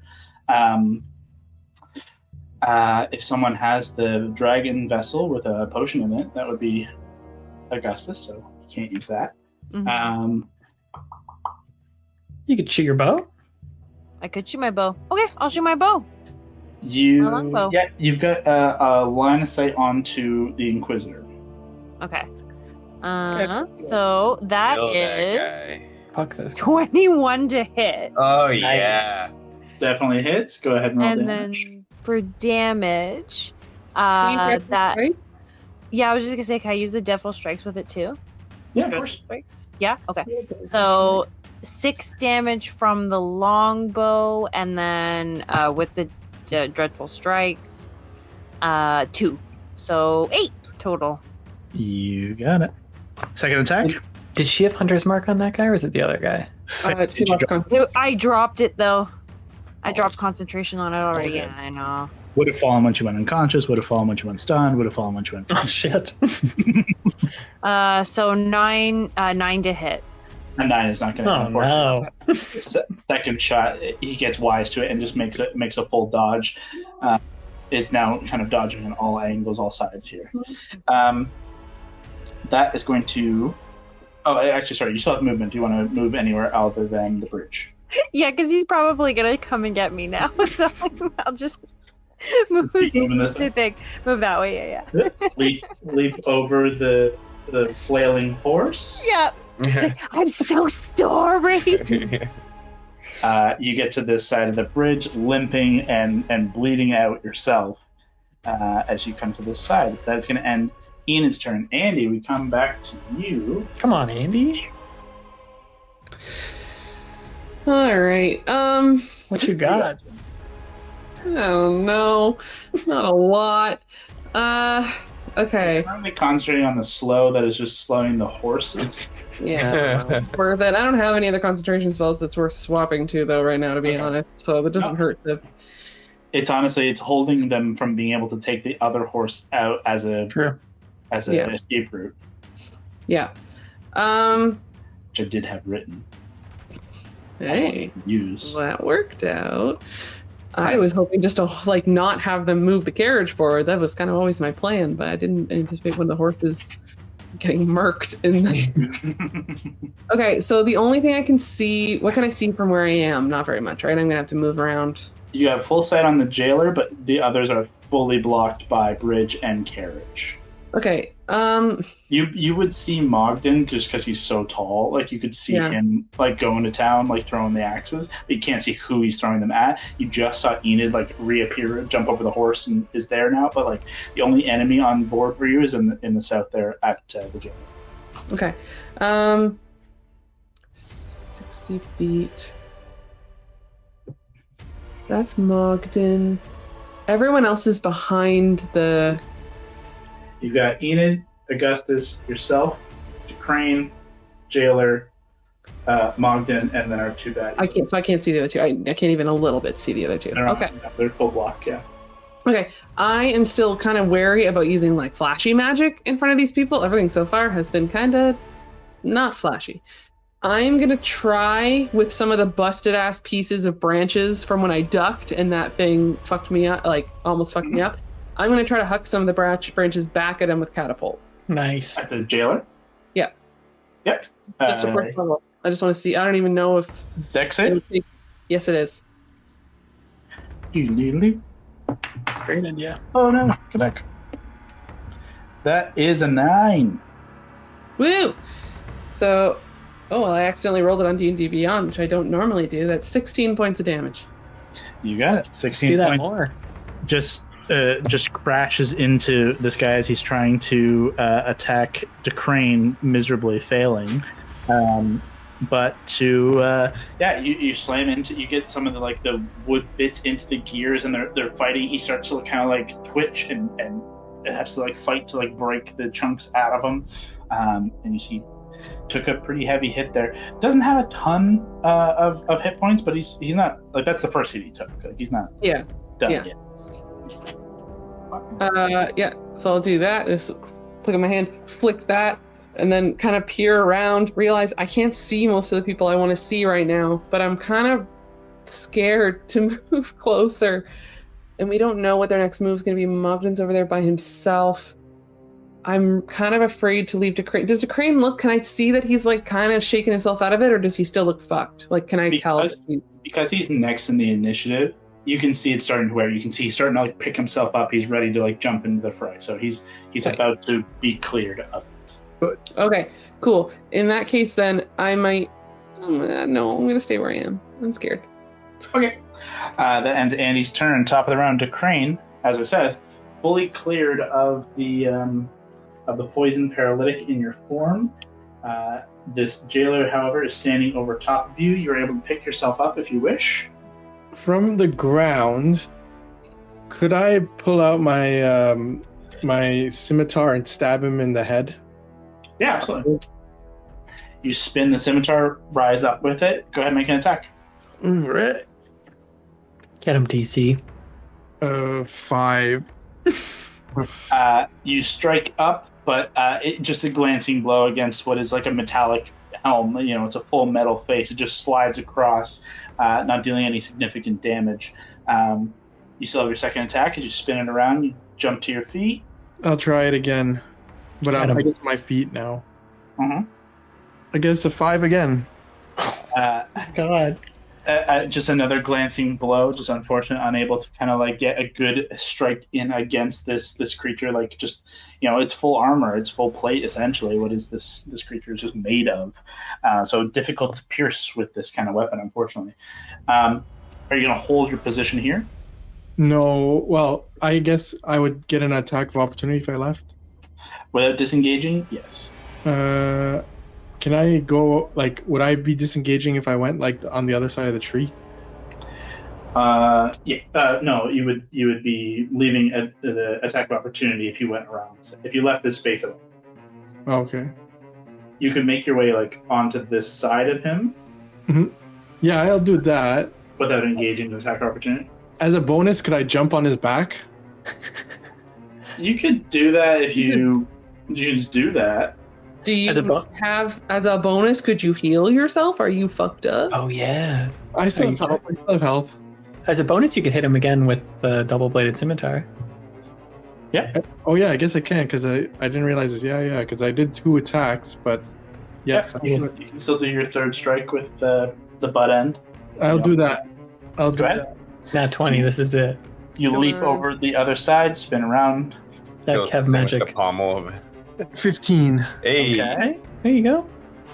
That's gonna hit. Go ahead and roll your damage. 2d4 plus 3 is 4 total. 7. Plus 3, 7. Yeah. You got it.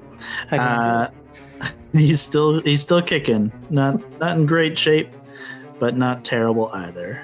My life is pain. You leap over. You finally get this hit in, and you can see like some of those gaskets are kind of starting to fire. Some of the bits of wood from Andy's catapult, they're locked in place where he's like limping in like a weird way. Definitely not at full capacity, but still kind of moving about. That's your full action, bonus action, summary movement. Are you going to stay there then to not risk the attack opportunity? Mm-hmm. Cool. That's going to end your turn. Take us back to our big bads over here. A bear and 2 very scary guys. So Walk into a bar. So we've got... Both of them have the same initiative. Like, they just go back to back here, so they can kind of work in tandem here. Let's dance. Don't run. Yeah, exactly. As a bonus action, Witch Hunter is... wait. Let's take the bear. So, 5, 10, 15, 20. You watch this figure run around and then leap into this mess of tree and stuff in the... kind of off into this brush. You lose positioning on them specifically as they take a bonus action to hide. That's... Okay. They are... Inquisitor is going to rush up into melee with you. And they're going to go through their process of attacks. 1, 2... punch coming in. Natural 1. That sucks. But the other one is pretty strong with a 21. Row. Let's see. Did not get Stunning Strike back. So no Stunning Strike available on that hit. Is going to be 6 points of bludgeoning damage. Okay. Reduced to 3. Reduced to 3, thank you. With you standing there, the Witch Hunter is going to fire with advantage to try and hit you from its hiding spot with the wrist bolt. That is going to be 22 to hit. That's going to be sneak attack on that one, or the ambusher feature on that one. What's your health at here, Moggy? What do you got? I'm at 29 right now. Okay. You're fine. That is 15 reduced to 7. I still yet draw breath. Man. Second wrist bolt. Oh, there's 2. Oh, okay. That's too soon. That's a 20 to hit. Oh, this hot dice over here. But it does not have the... Fuck. I can't roll damage, though. But it's 5 points of damage reduced to 2. Rage. So handy. So handy. I miss not having rage so gosh dang much. You were the rage queen. I loved it. I miss it. As a bonus action, the Inquisitor is going to burn one of their vitality to dash disengage and move away from you for... You little bitch. 5, 10, 15, 20, 20. You didn't take that feat, did you? Ty has Guardian. It says Right. immediately after a creature within 5 feet of you takes the disengage action or Yeah, hits that's a target right. other than you, you can make an opportunity attack. You have Sentinel, yeah. Yeah. You have Sentinel. If you Yeah. hit it, If you hit, he doesn't move. So I have to roll for... You roll a melee attack. I would say it has to be one of your hand axes. It couldn't be your full great sword. It'd be a hand axe or a short sword, kind of whatever will be the quick slash. Okay. Trying to hold them in place. All right, here we go. It's a 14. Unfortunately, AC 17. Ooh, you're so where's the close. It was on 50. It was 15, and then it rolled over to 7. You slam down, but the Inquisitor is quick. Look at this fucking guy. What a little... Yeah, what a... Stay and finish your battles, man. They are willing to lose a battle to win the war, should they decide to. No, fuck this guy. I'm going to kill your friend. Fuck it, look over here. What are you doing? Okay. That is bonus action movement. That is the end of the Witch Hunter's turn as well. That ends their turn. Augustus. Fuck, I'm not ready. He just ran. I'll just go quick here, gang. I'll go to Nettie and pump Cure Wounds into her. So I'll do a second level Cure Wounds. Nettie, you just got 27 health back. Oh my gosh, thank you. This new health stuff is insane in the new D&D Beyond. It's pretty broken. That's why Kyle is comfortable beating the shit out of us. Yeah. Yep. Wowzers. I will move Ray right next to Mogden and then fiery teleport him 15 feet closer to the Inquisitor who ran. Hell yeah. You know what Mogden wants. Almost encouraging you to pursue. Yeah, you feel yourself lifted and burst forward in a blink of an eye, and it just is very fitting. You didn't realize it was the flame. You just assume your rage has moved you in the direction you want to go. And I'll end my turn there. That's good. Augustus ends his turn. Mogden, we come to Hello. So, Mogden here. Oh, hang on, my headset's talking to me. Low battery, please recharge headset. Not right now. Mogden has to kill someone. So Mogden's gonna pull his belt axe out and his short sword, and he is going to charge this guy. So I can move 30 feet, right? Oh, yeah, you can move 40. You have 15 feet left to get, but you're right on top. Perfect. And he says to this guy, he's like, there is saying among your kind, beware of poking bear, and now I show you why. And he just tries to bury the hand axe in this guy's like neck for his first attack. Roll it, baby. 11. Womp. Still have to talk, poor Moggy. You try to bury it. The Inquisitor with both hands like claps and catches the front of the blade, spins it away. Not a problem, because in his other big bear paw, he's holding his short sword pommel towards him, and he's gonna like thrust this into this guy's sternum. No! Oh, it was at 15, and then it just tipped over again to a 7, so we're at 14. Yeah, one more. Again, the Inquisitor, like full Matrix Neo dodge as it flies over across him that would have bisected him had it hit. Damn. Can I pull my greatsword? Has to be a sword. Has to be my light one. One of the little guys, yeah. Okay.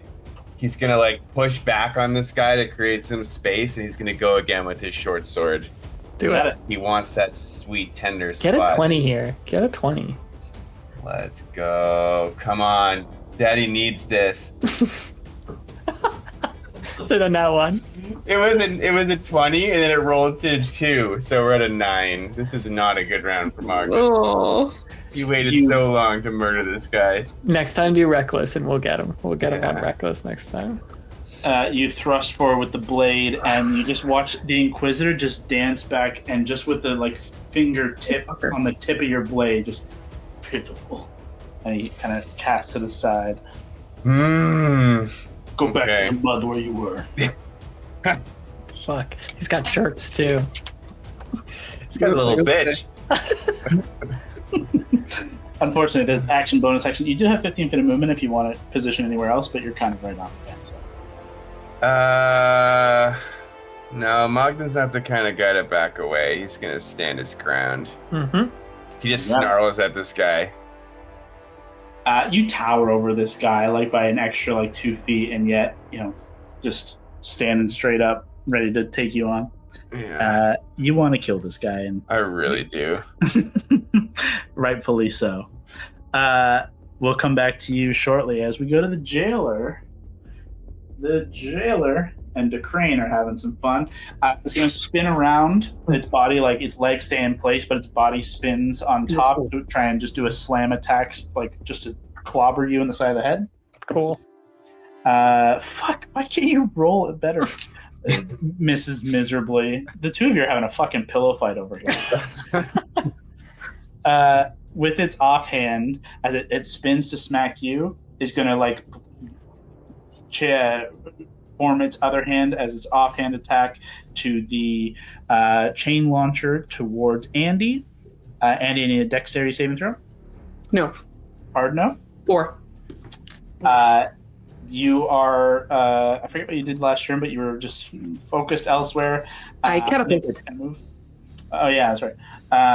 And are just unable to kind of get out of the way. You get caught up in the chain. It knocks you, like spins you, and the chains continue to wrap around you. You're knocked prone and are restrained by the chains. Hey. That's its full turn. Actually, you know what? Is going to move away from you, DeCrane. You do get an attack of opportunity. DeCrane, get him. Get him. I will. This is your nat 20 moment. We need a win. We need a win now. We need the dice to favor us for a change. So, with the scimitar, it's a +6, and I rolled a 10, 16. Does not hit, unfortunately. The armored 18 AC of the armor class of the full armor, like the metallic, automata form, does not strike.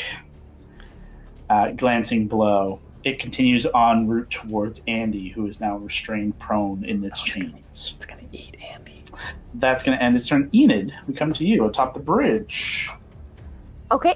I am going to shoot my arrow. Who are you focusing on? I'll say you don't see the witch hunter. They've kind of evaded your sight. You did see Mogden run down the Inquisitor on the far side. However, you are currently 5, 10, 15, 20, 25, 30, 35, 40, 45, 50, 55, 60, 65, 70, 75, 80, 85. You're 90 feet from him, so you actually don't see specifically this guy over here. You saw Mogden run that way, but you don't have line of sight based on the 60-foot dark vision that you have. If you moved in that direction, there's a chance that you could see him in your sights. You do see the jailer directly there, obviously in range. Yeah, let me get him. You spin the bow looking for a target. You see the jailer fire. Goodbye, jailer. That is 20 to hit. Hey, body bag him. Let's go. And 7 longbow damage, and then with dreadful strikes, an additional 3. Nice. Yeah, 7 and 3. With 10, you fire. You spin looking for a target. You fire your arrow. It severs whatever would be the brainstem running the controls of this figure, and it just into a heap. Falls. Beautiful. Thank you. I liked that guy. I'll put him back. I wanted to turn his whole life around. There's bossing this guy around. This is his last mission before retirement. He's gonna. My family will be so excited. I can finally spend time with my children. Thwack. And be a better father. The children are a toaster and blender. Yeah. A magic bullet. Yeah. That's only your first shot, so you still have a second shot, but you're a ways off from trying to get to the Inquisitor, and you don't see the Witch Hunter. So what do you want to try and do? Can I hold it until, because I have a feeling the witch hunter will probably pop out. Can I hold it until he tries at me or someone else? I'm down with that. Yeah, you can hold it. Okay. Okay. So then when he appears, I'll shoot. Knock the arrow ready to go. Yeah. You technically have a bonus action still if you want to use that before. Is there anything you want to try and do with that? No, because the only other thing I have is I just have Rabbit Hop and then the Hunter's Mark, and he would be the only one that I would mark. You got it. And I don't see him yet, so okay. Yeah, thank you. Good. Okay, so Enid, Andy, you are still wrapped in the chains despite the jailer is down. The chains don't stop; they're still just chains. Great. They're not a magical effect. It's a physical bind.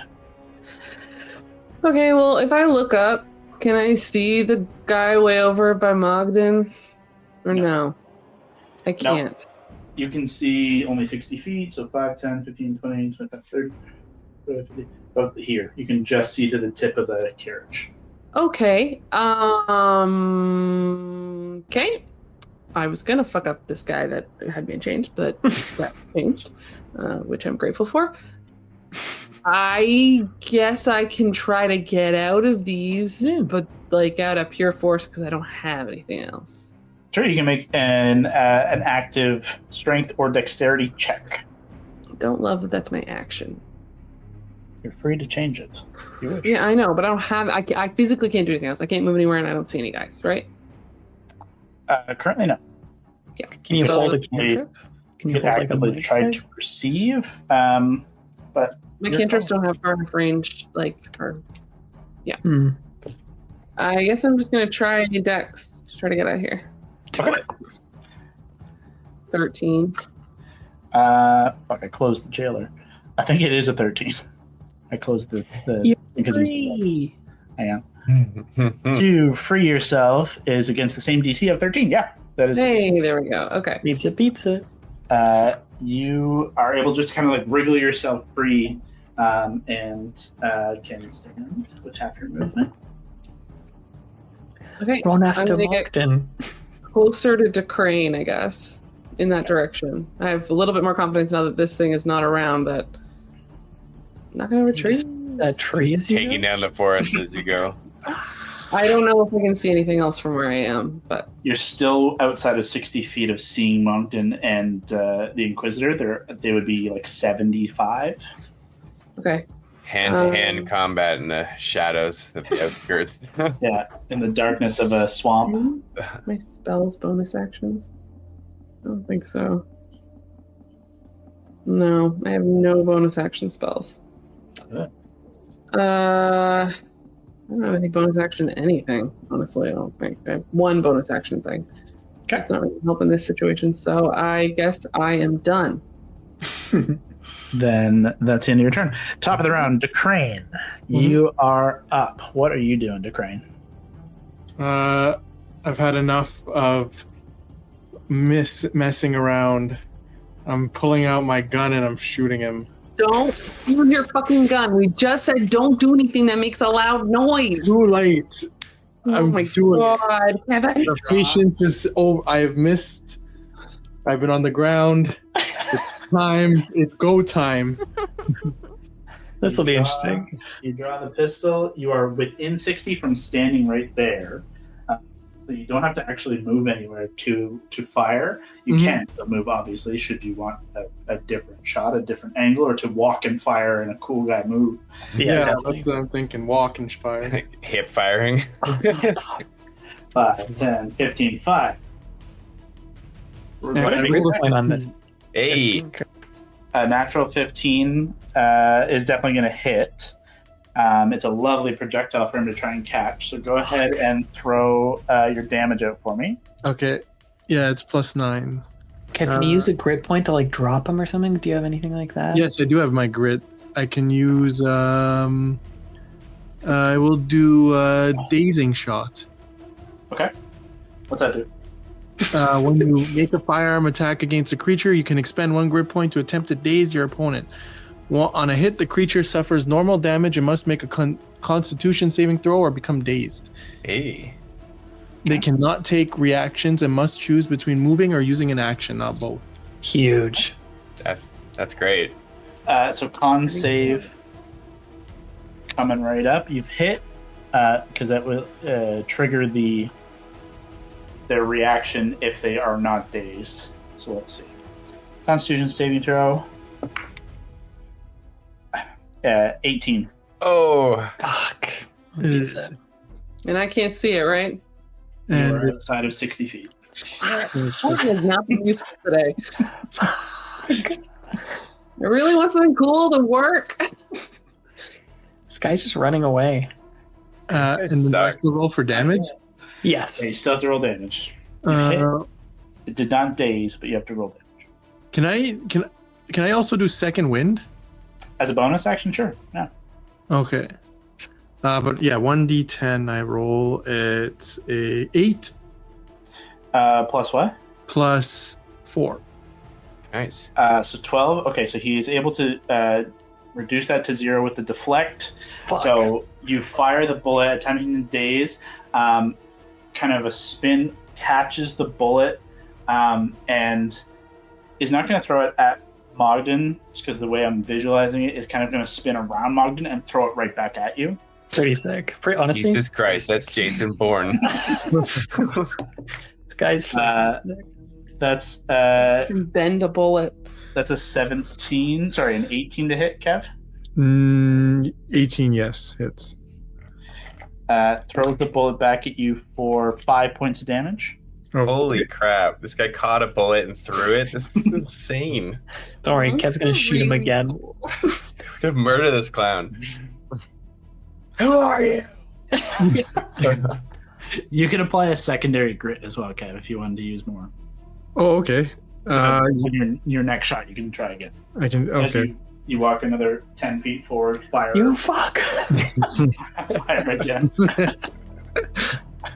Oh, I want this to work so badly. Shoot him again, Kev. Shoot him again. And I'm going to do the same grid, I think. Yeah, go for the days, sure. And also,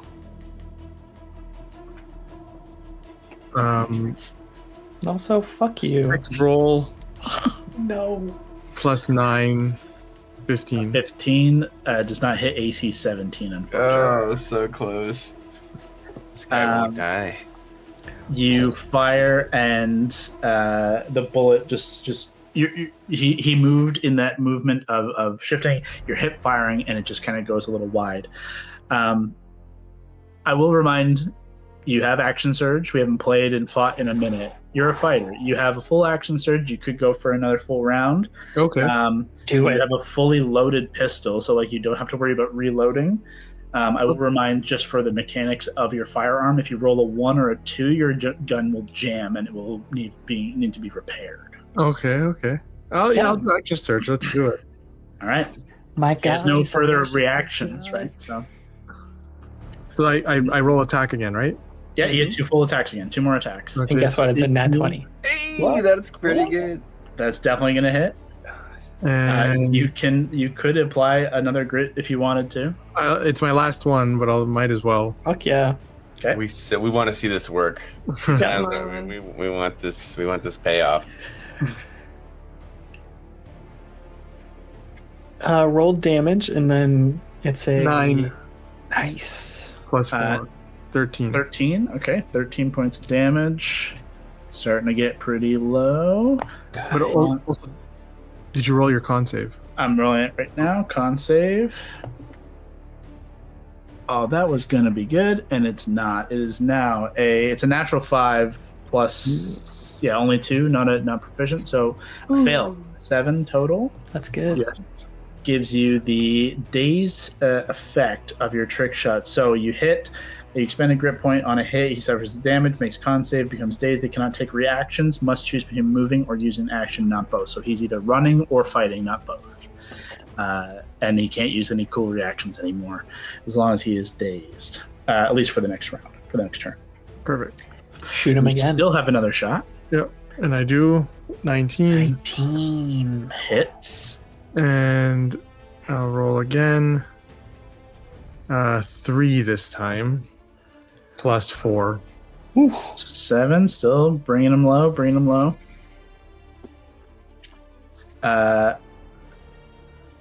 He's not done yet, but he's not happy.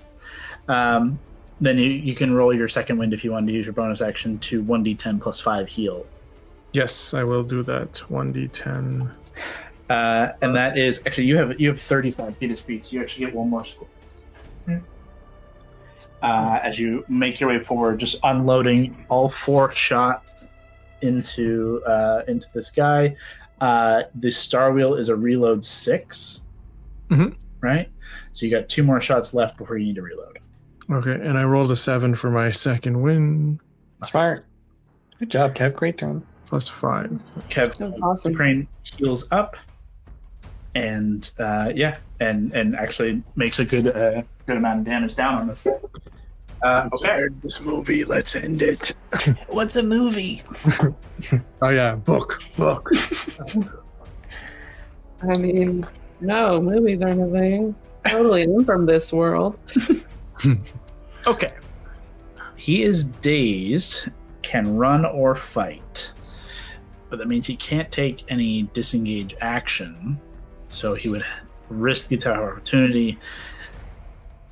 There's no point in that, but he wants to live, and that would be nice. And you just shot him a bunch, and he's got Bear Man bearing him literally down on top of him.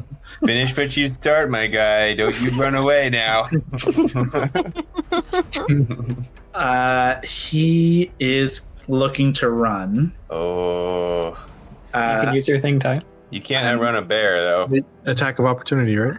Mhm. Yeah, I'm just debating if I want to roll for it, but no, like the fight or flight is leaning to flight right now. Like the odds have turned. He now feels by himself. The witch hunter's nowhere to be seen. The jailer's Where destroyed the fuck did that guy go? He's in a tree. for now. It's technically both their turns right now. Okay, we're going for run. So he's going to disengage. Oh, not disengage. He's going to move. He can't do the action. So Tyler, you get an attack of opportunity. If you hit, his movement is dead, and his whole thing dies. He'll have to fight. All right. So, not so fast. That's a 21, baby. That's a hit. Roll damage. All right, Nice. go. You're not going anywhere. You should have finished me when you had the chance. Man. The 6. +2 with your rage. That's an 8. Everything counts. Take 8. He's still standing, and with no choice left, says, "Very well." I'm gonna go for a couple of attacks. 2 9s. That's fine. For a total of 17. 2 17s against you. 17? Yep. Hey. Is that your AC hit? Yeah. Yeah, 15 is my AC. Okay. That's going to be 14 points of bludgeoning reduced to 7 total for both hits. I'm going to see if he gets the stunning strike. Fuck. Nope. No stunning strike. So he's So two attacks at 7 each? So there were 2 attacks that were 15 total reduced to 7. Right. So Great. Just 1 7. Okay. Oh, that's... Can't use... Stunning strike. Well, the stunning strike he doesn't get back anyways. But did your thing limit action bonus action or just action or move? So it's like you still get your full actions, but don't get your move. It says you must move, choose don't- between moving or using an action, not both. Okay, So so I would maybe still bonuses. rule that that's actions, like your Yeah. action pool or moving. So he's going to use the other to do 2 more just melee attacks. Boy, sun's getting real low, big fella. It's a nat 1 for one of them. All right. And a 6 for a 14 total. The strength is waning. His last 2 hits, you feel the tides turning in your favor. No damage. That's good. Ooh, baby. That's going to Monkey end. is ready. turn. Now the witch hunter. What's he up to? What's that guy up to?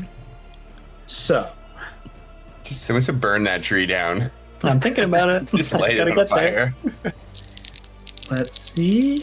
You guys don't know what's happening. Yeah, what's he up to? He could be running. Come on. Stop being cocked. Thank you.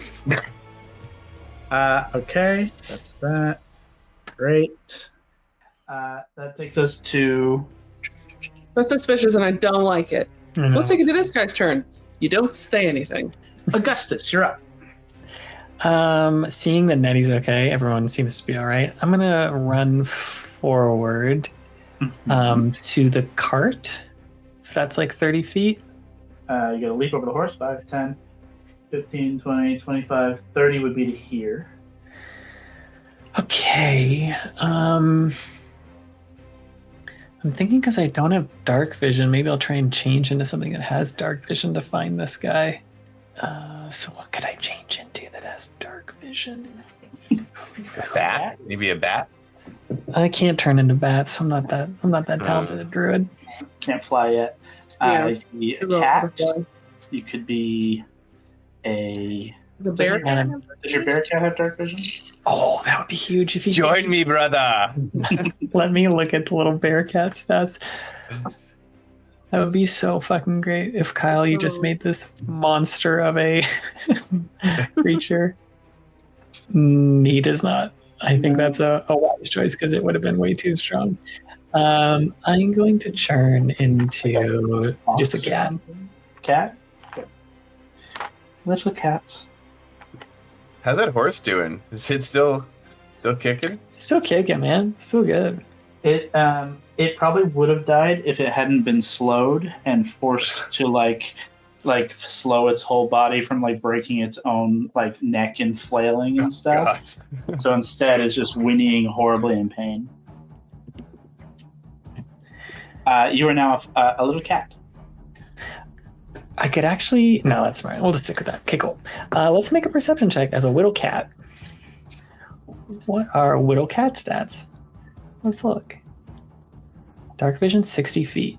Perception, +8. Let's do it. So you still keep your mental stats?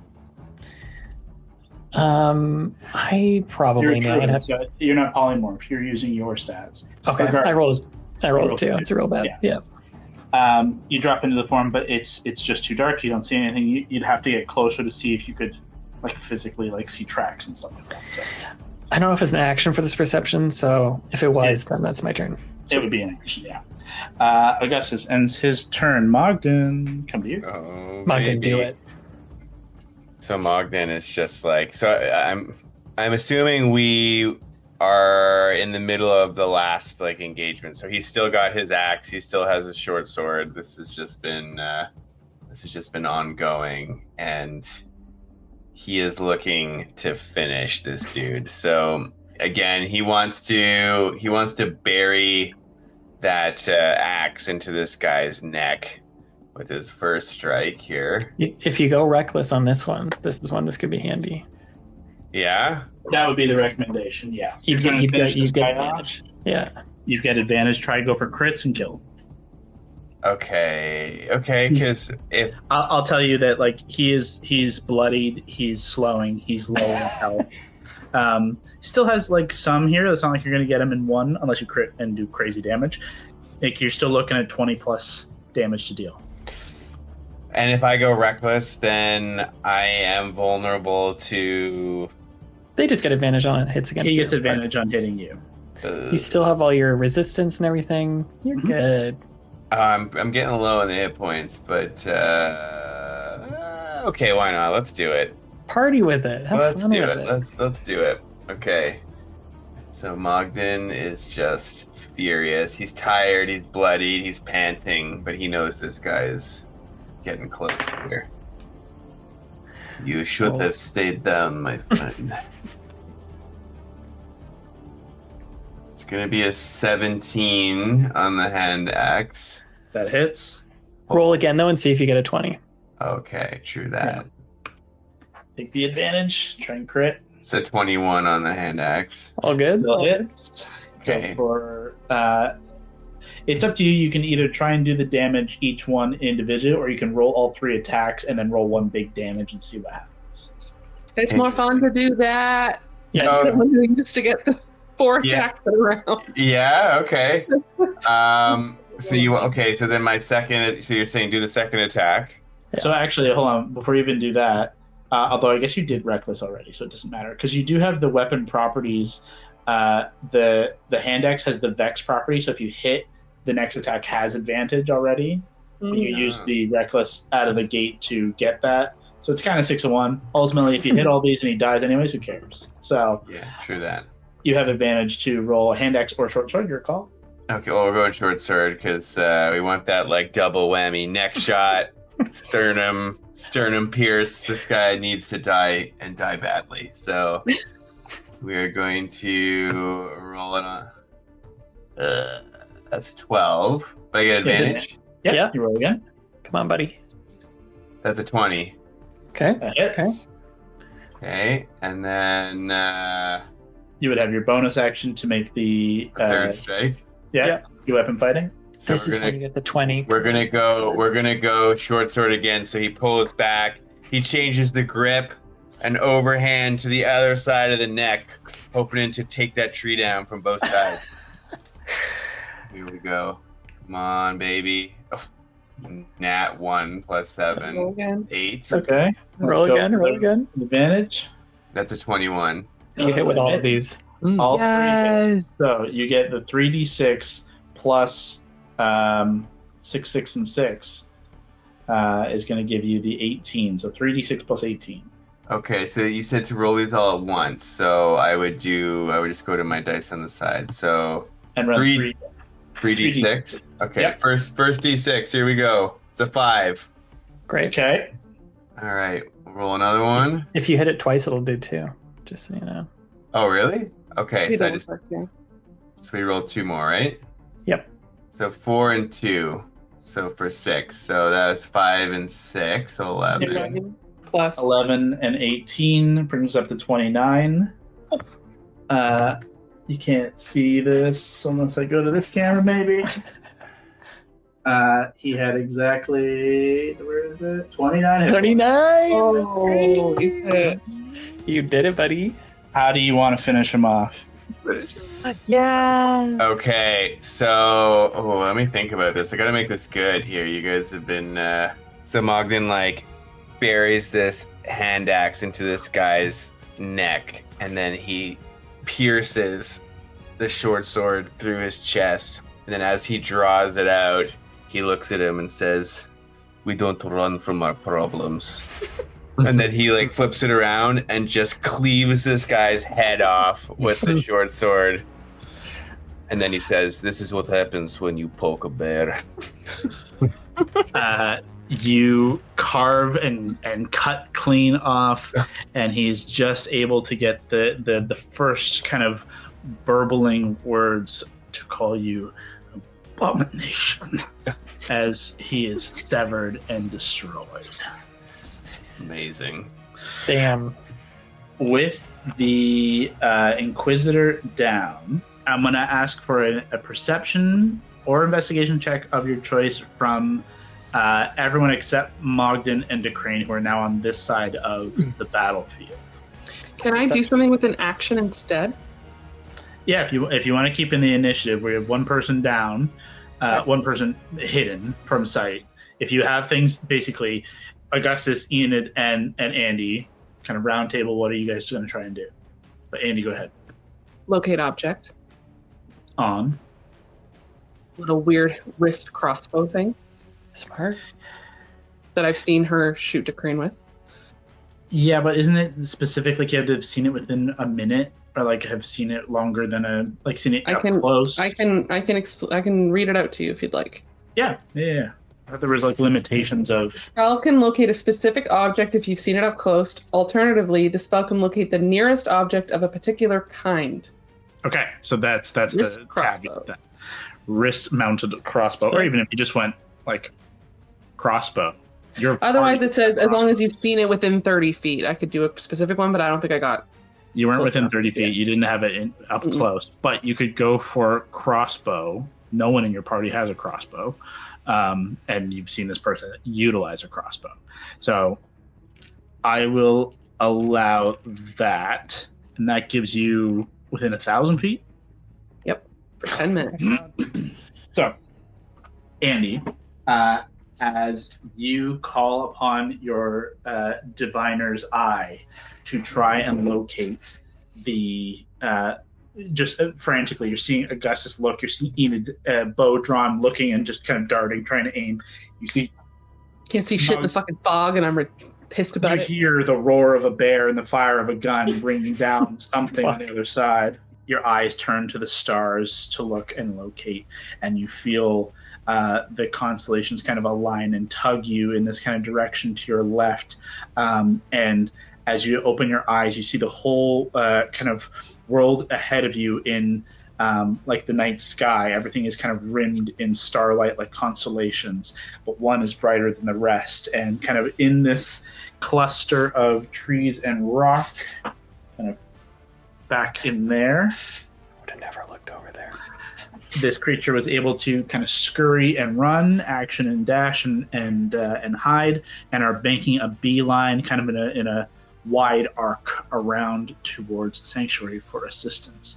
And will be doing it again very soon if you guys cannot slow them, but they are outlined in your kind of astral sight, like obviously only to you, but you have a bead on them. Yeah, I think she like does this like with her eyes closed, and so she's like looking through this like other layer of existence, and so just like eyes closed without looking, just like points out with her hand. Mm-hmm. Sick. Enid, you being on the bridge there, you see Andy point you in the direction, and with that, you have your held action and can fire. Amazing. I will. It'll be cool, like close up, like in Brave when she shoots the target. When Merida shoots the target, I'll do that and just right at him.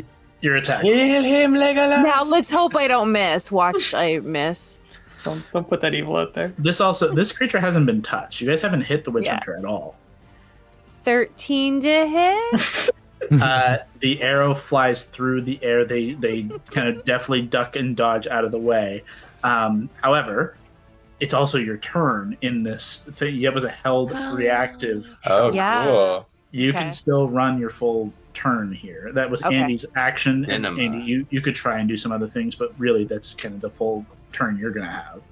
Does Hex let you track a creature? Hunter's Mark does. Hunter's Mark, sorry. So if you Hunter's Mark it, it can't run away from you. You're always going to see where it goes, Not always, but Yeah. for the most part, if you keep concentration. you've seen the creature now, so you can pinpoint it with the spell. Okay. So hitting it with Hunter's Mark is going to give you, it's going to save you having Andy having to try and like track like this. I can keep going. So I'll do Hunter's Mark. Yep, it is marked from you. You have advantage to perceive it and on tracking it with survival. So even any of its hiding, you will have advantage to track this creature. Okay. And I guess I'll go ahead and shoot it. Mm-hmm. Shoot her! Oh my god, no, actually. 7. You have one more attack. Yeah, and One I've got more. one more. Yep, this is it. And no, it's an 8. Okay. What is happening? Oh, wow. They are Sorry. magically kind of marked, but that doesn't make them an easy target in amongst all the other brush and trees you're hitting. Like, it's not even making it fully through the brush, but Andy's giving you the line to them. You're trying to hit. You're peppering the trees, and they're not as clearly open as I've put them on the board here. There's a lot of shit in the way, and that's just obscuring your sight, your shots. Unfortunately, they're not getting away just yet. Gods. Enid, that is you. Andy, that is you. Augustus, anything you're trying in this round? Roll around as a cat, chase after this guy. Oh, yeah, you're a cat still. I'm You a hear little all cat. of this happening. 5, 10. A little Wee little cat. Is there a speed? How much speed does a cat have? I'm the fastest cat you've ever seen. 35. Baby cheetah. You can get to right there, beside Enid. Is dropping my form now just a free action? Yeah, you can just drop, I think. I'll drop it and then use, that one spell. Something big. Something good. Scorching Ray. Scorching Ray. 2nd level. You got it. Cool. Do I have a 2nd level of that? Yeah, I've got one left. Okay. Use a third. You fucking upcast it. All right, guys. It's pressuring me so much. Okay, let's do it. Scorching Ray, level 3. First roll. 17 plus 8. Next roll. That hits. What is this one? I think it's only like a 12. Something Missed. bad. 16 plus 8. Yeah. Ooh, 19 plus 8. So 3 Yeah. hits. Yep. So 66. Okay, so 9. Ooh, 18. This is together now. Oh, okay. I was like, wait, what? And 24 total. Fire damage. 24 total. Nice. 24. Oh, come on, math. There we go. Yeah, You hit them, you light them up, and light up some of the dry kind of branches and shit and moss that's around them and kind of illuminate around them. It will not catch the whole place on fire. It's more swamp, but it will illuminate and give everyone else kind of clear line of sight on them for at least the next round. Somewhere in the distance, Morgan just yells, "Only you can prevent forest fires." He's such a wise bear. That's my turn. Okay, so that is going to be this kind of round of you guys. They're going to attempt to keep moving, and then we'll kind of come back to looping the other guys back in. But there's, DeCrane has the long range potential here, so he could, in theory, get within range to try and fire as well. Unfortunately, Mogden, I just don't think there's a way for you to really get within range within a round. Yeah, I'm a long way out. We can get you running in this direction, but I think with how much focus you were on the Inquisitor, I don't know that you'd be able to kind of quickly pull focus like 200 feet on the other side of the fight. But we'll run with it. So we're kind of into this kind of looser combat structure with this, like half chase, half fight. They are going to attempt to hide. That is just awful. The fire is not helping their hiding, as some of their cloak and elements is actively burning as they're trying to get away. The fire is trailing. The divination is not giving them any leeway away from Andy. Hunter's Mark is holding them in place with Enid. They can't really hide, and they're too visible. The rolls were a 2 and a 3. So 5, 10, 15, 25, 30, 40. They're dashing to run. We get to here. Kill this dude. Can you see this over here? Nice. Yep. Beautiful shot. Jesus. They are running. They're nearly at the end of the map. It's still a minute to Sanctuary. It's not like they're around the corner. They will still need to hoof it as you've kind of set yourselves up about 10 to 15 minutes away. But notably, firing a pistol off a bunch of times in the middle of the otherwise silent swamp is probably going to draw some attention. Might raise some brows. And it would be best to stop this person from running. Mm-hmm. That is their full thing. They are clearly exposed. Basically, every one of you, except Mogden, unfortunately, is going to have a chance to do something against this person. So I'm just going to run it down in order. DeCrane, are you firing on this person with your last 2 shots? Mm-hmm. Shoot that gun, baby. Take 2 shots. You've already let's go for it. First roll, 9 and 7, 16. A 16 misses. 17 AC. Oh, 17. Second roll, 8. 8 and what? 9. 17. Hits. Which one? Perfect. Are you throwing any grit on there, or are you out? I have no grit. So it's just a 1d10 plus 4. Okay. A 9. Nice. Okay, well, that's going to slow them down. That's DeCrane. Augustus. I guess I'll just I'll do another fucking Scorching Ray. Let's roll it. 16. Hit. Oh, wait, no. 16. Miss. What about another 16? Also a miss. Conveniently.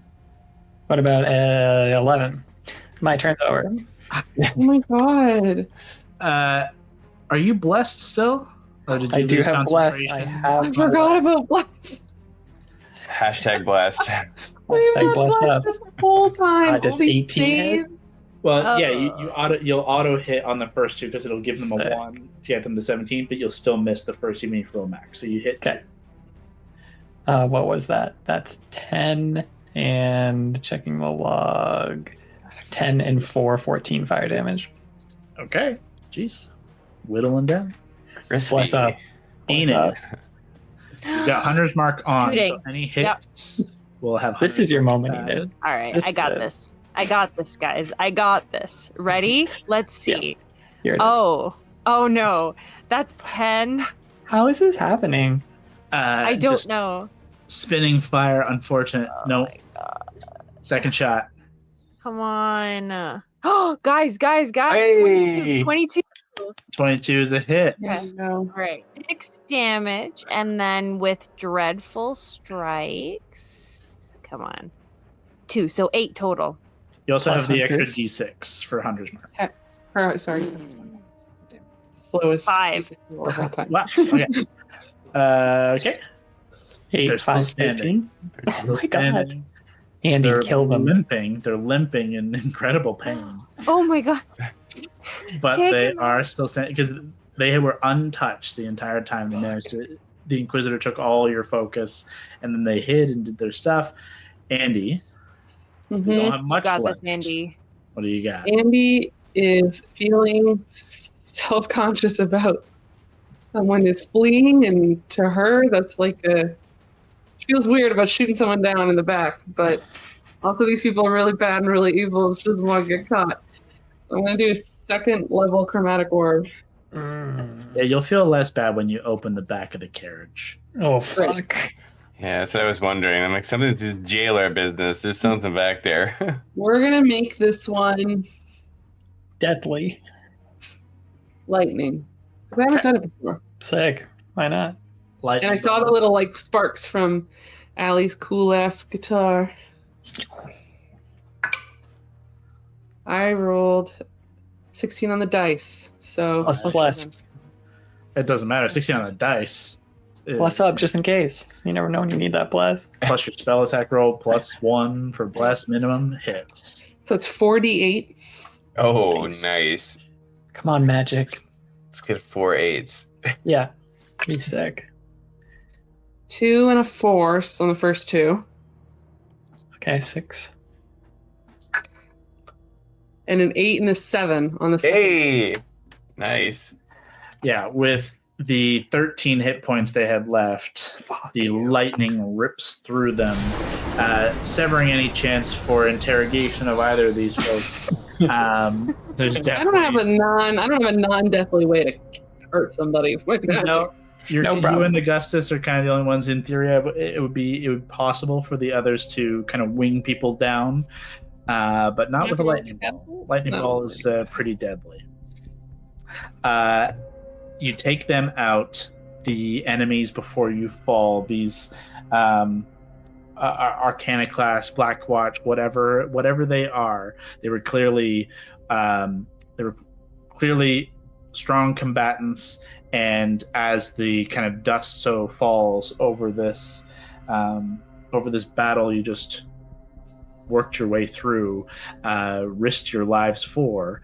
You hear the kind of tapping and scraping of several figures within the carriage, calling out for help and aid.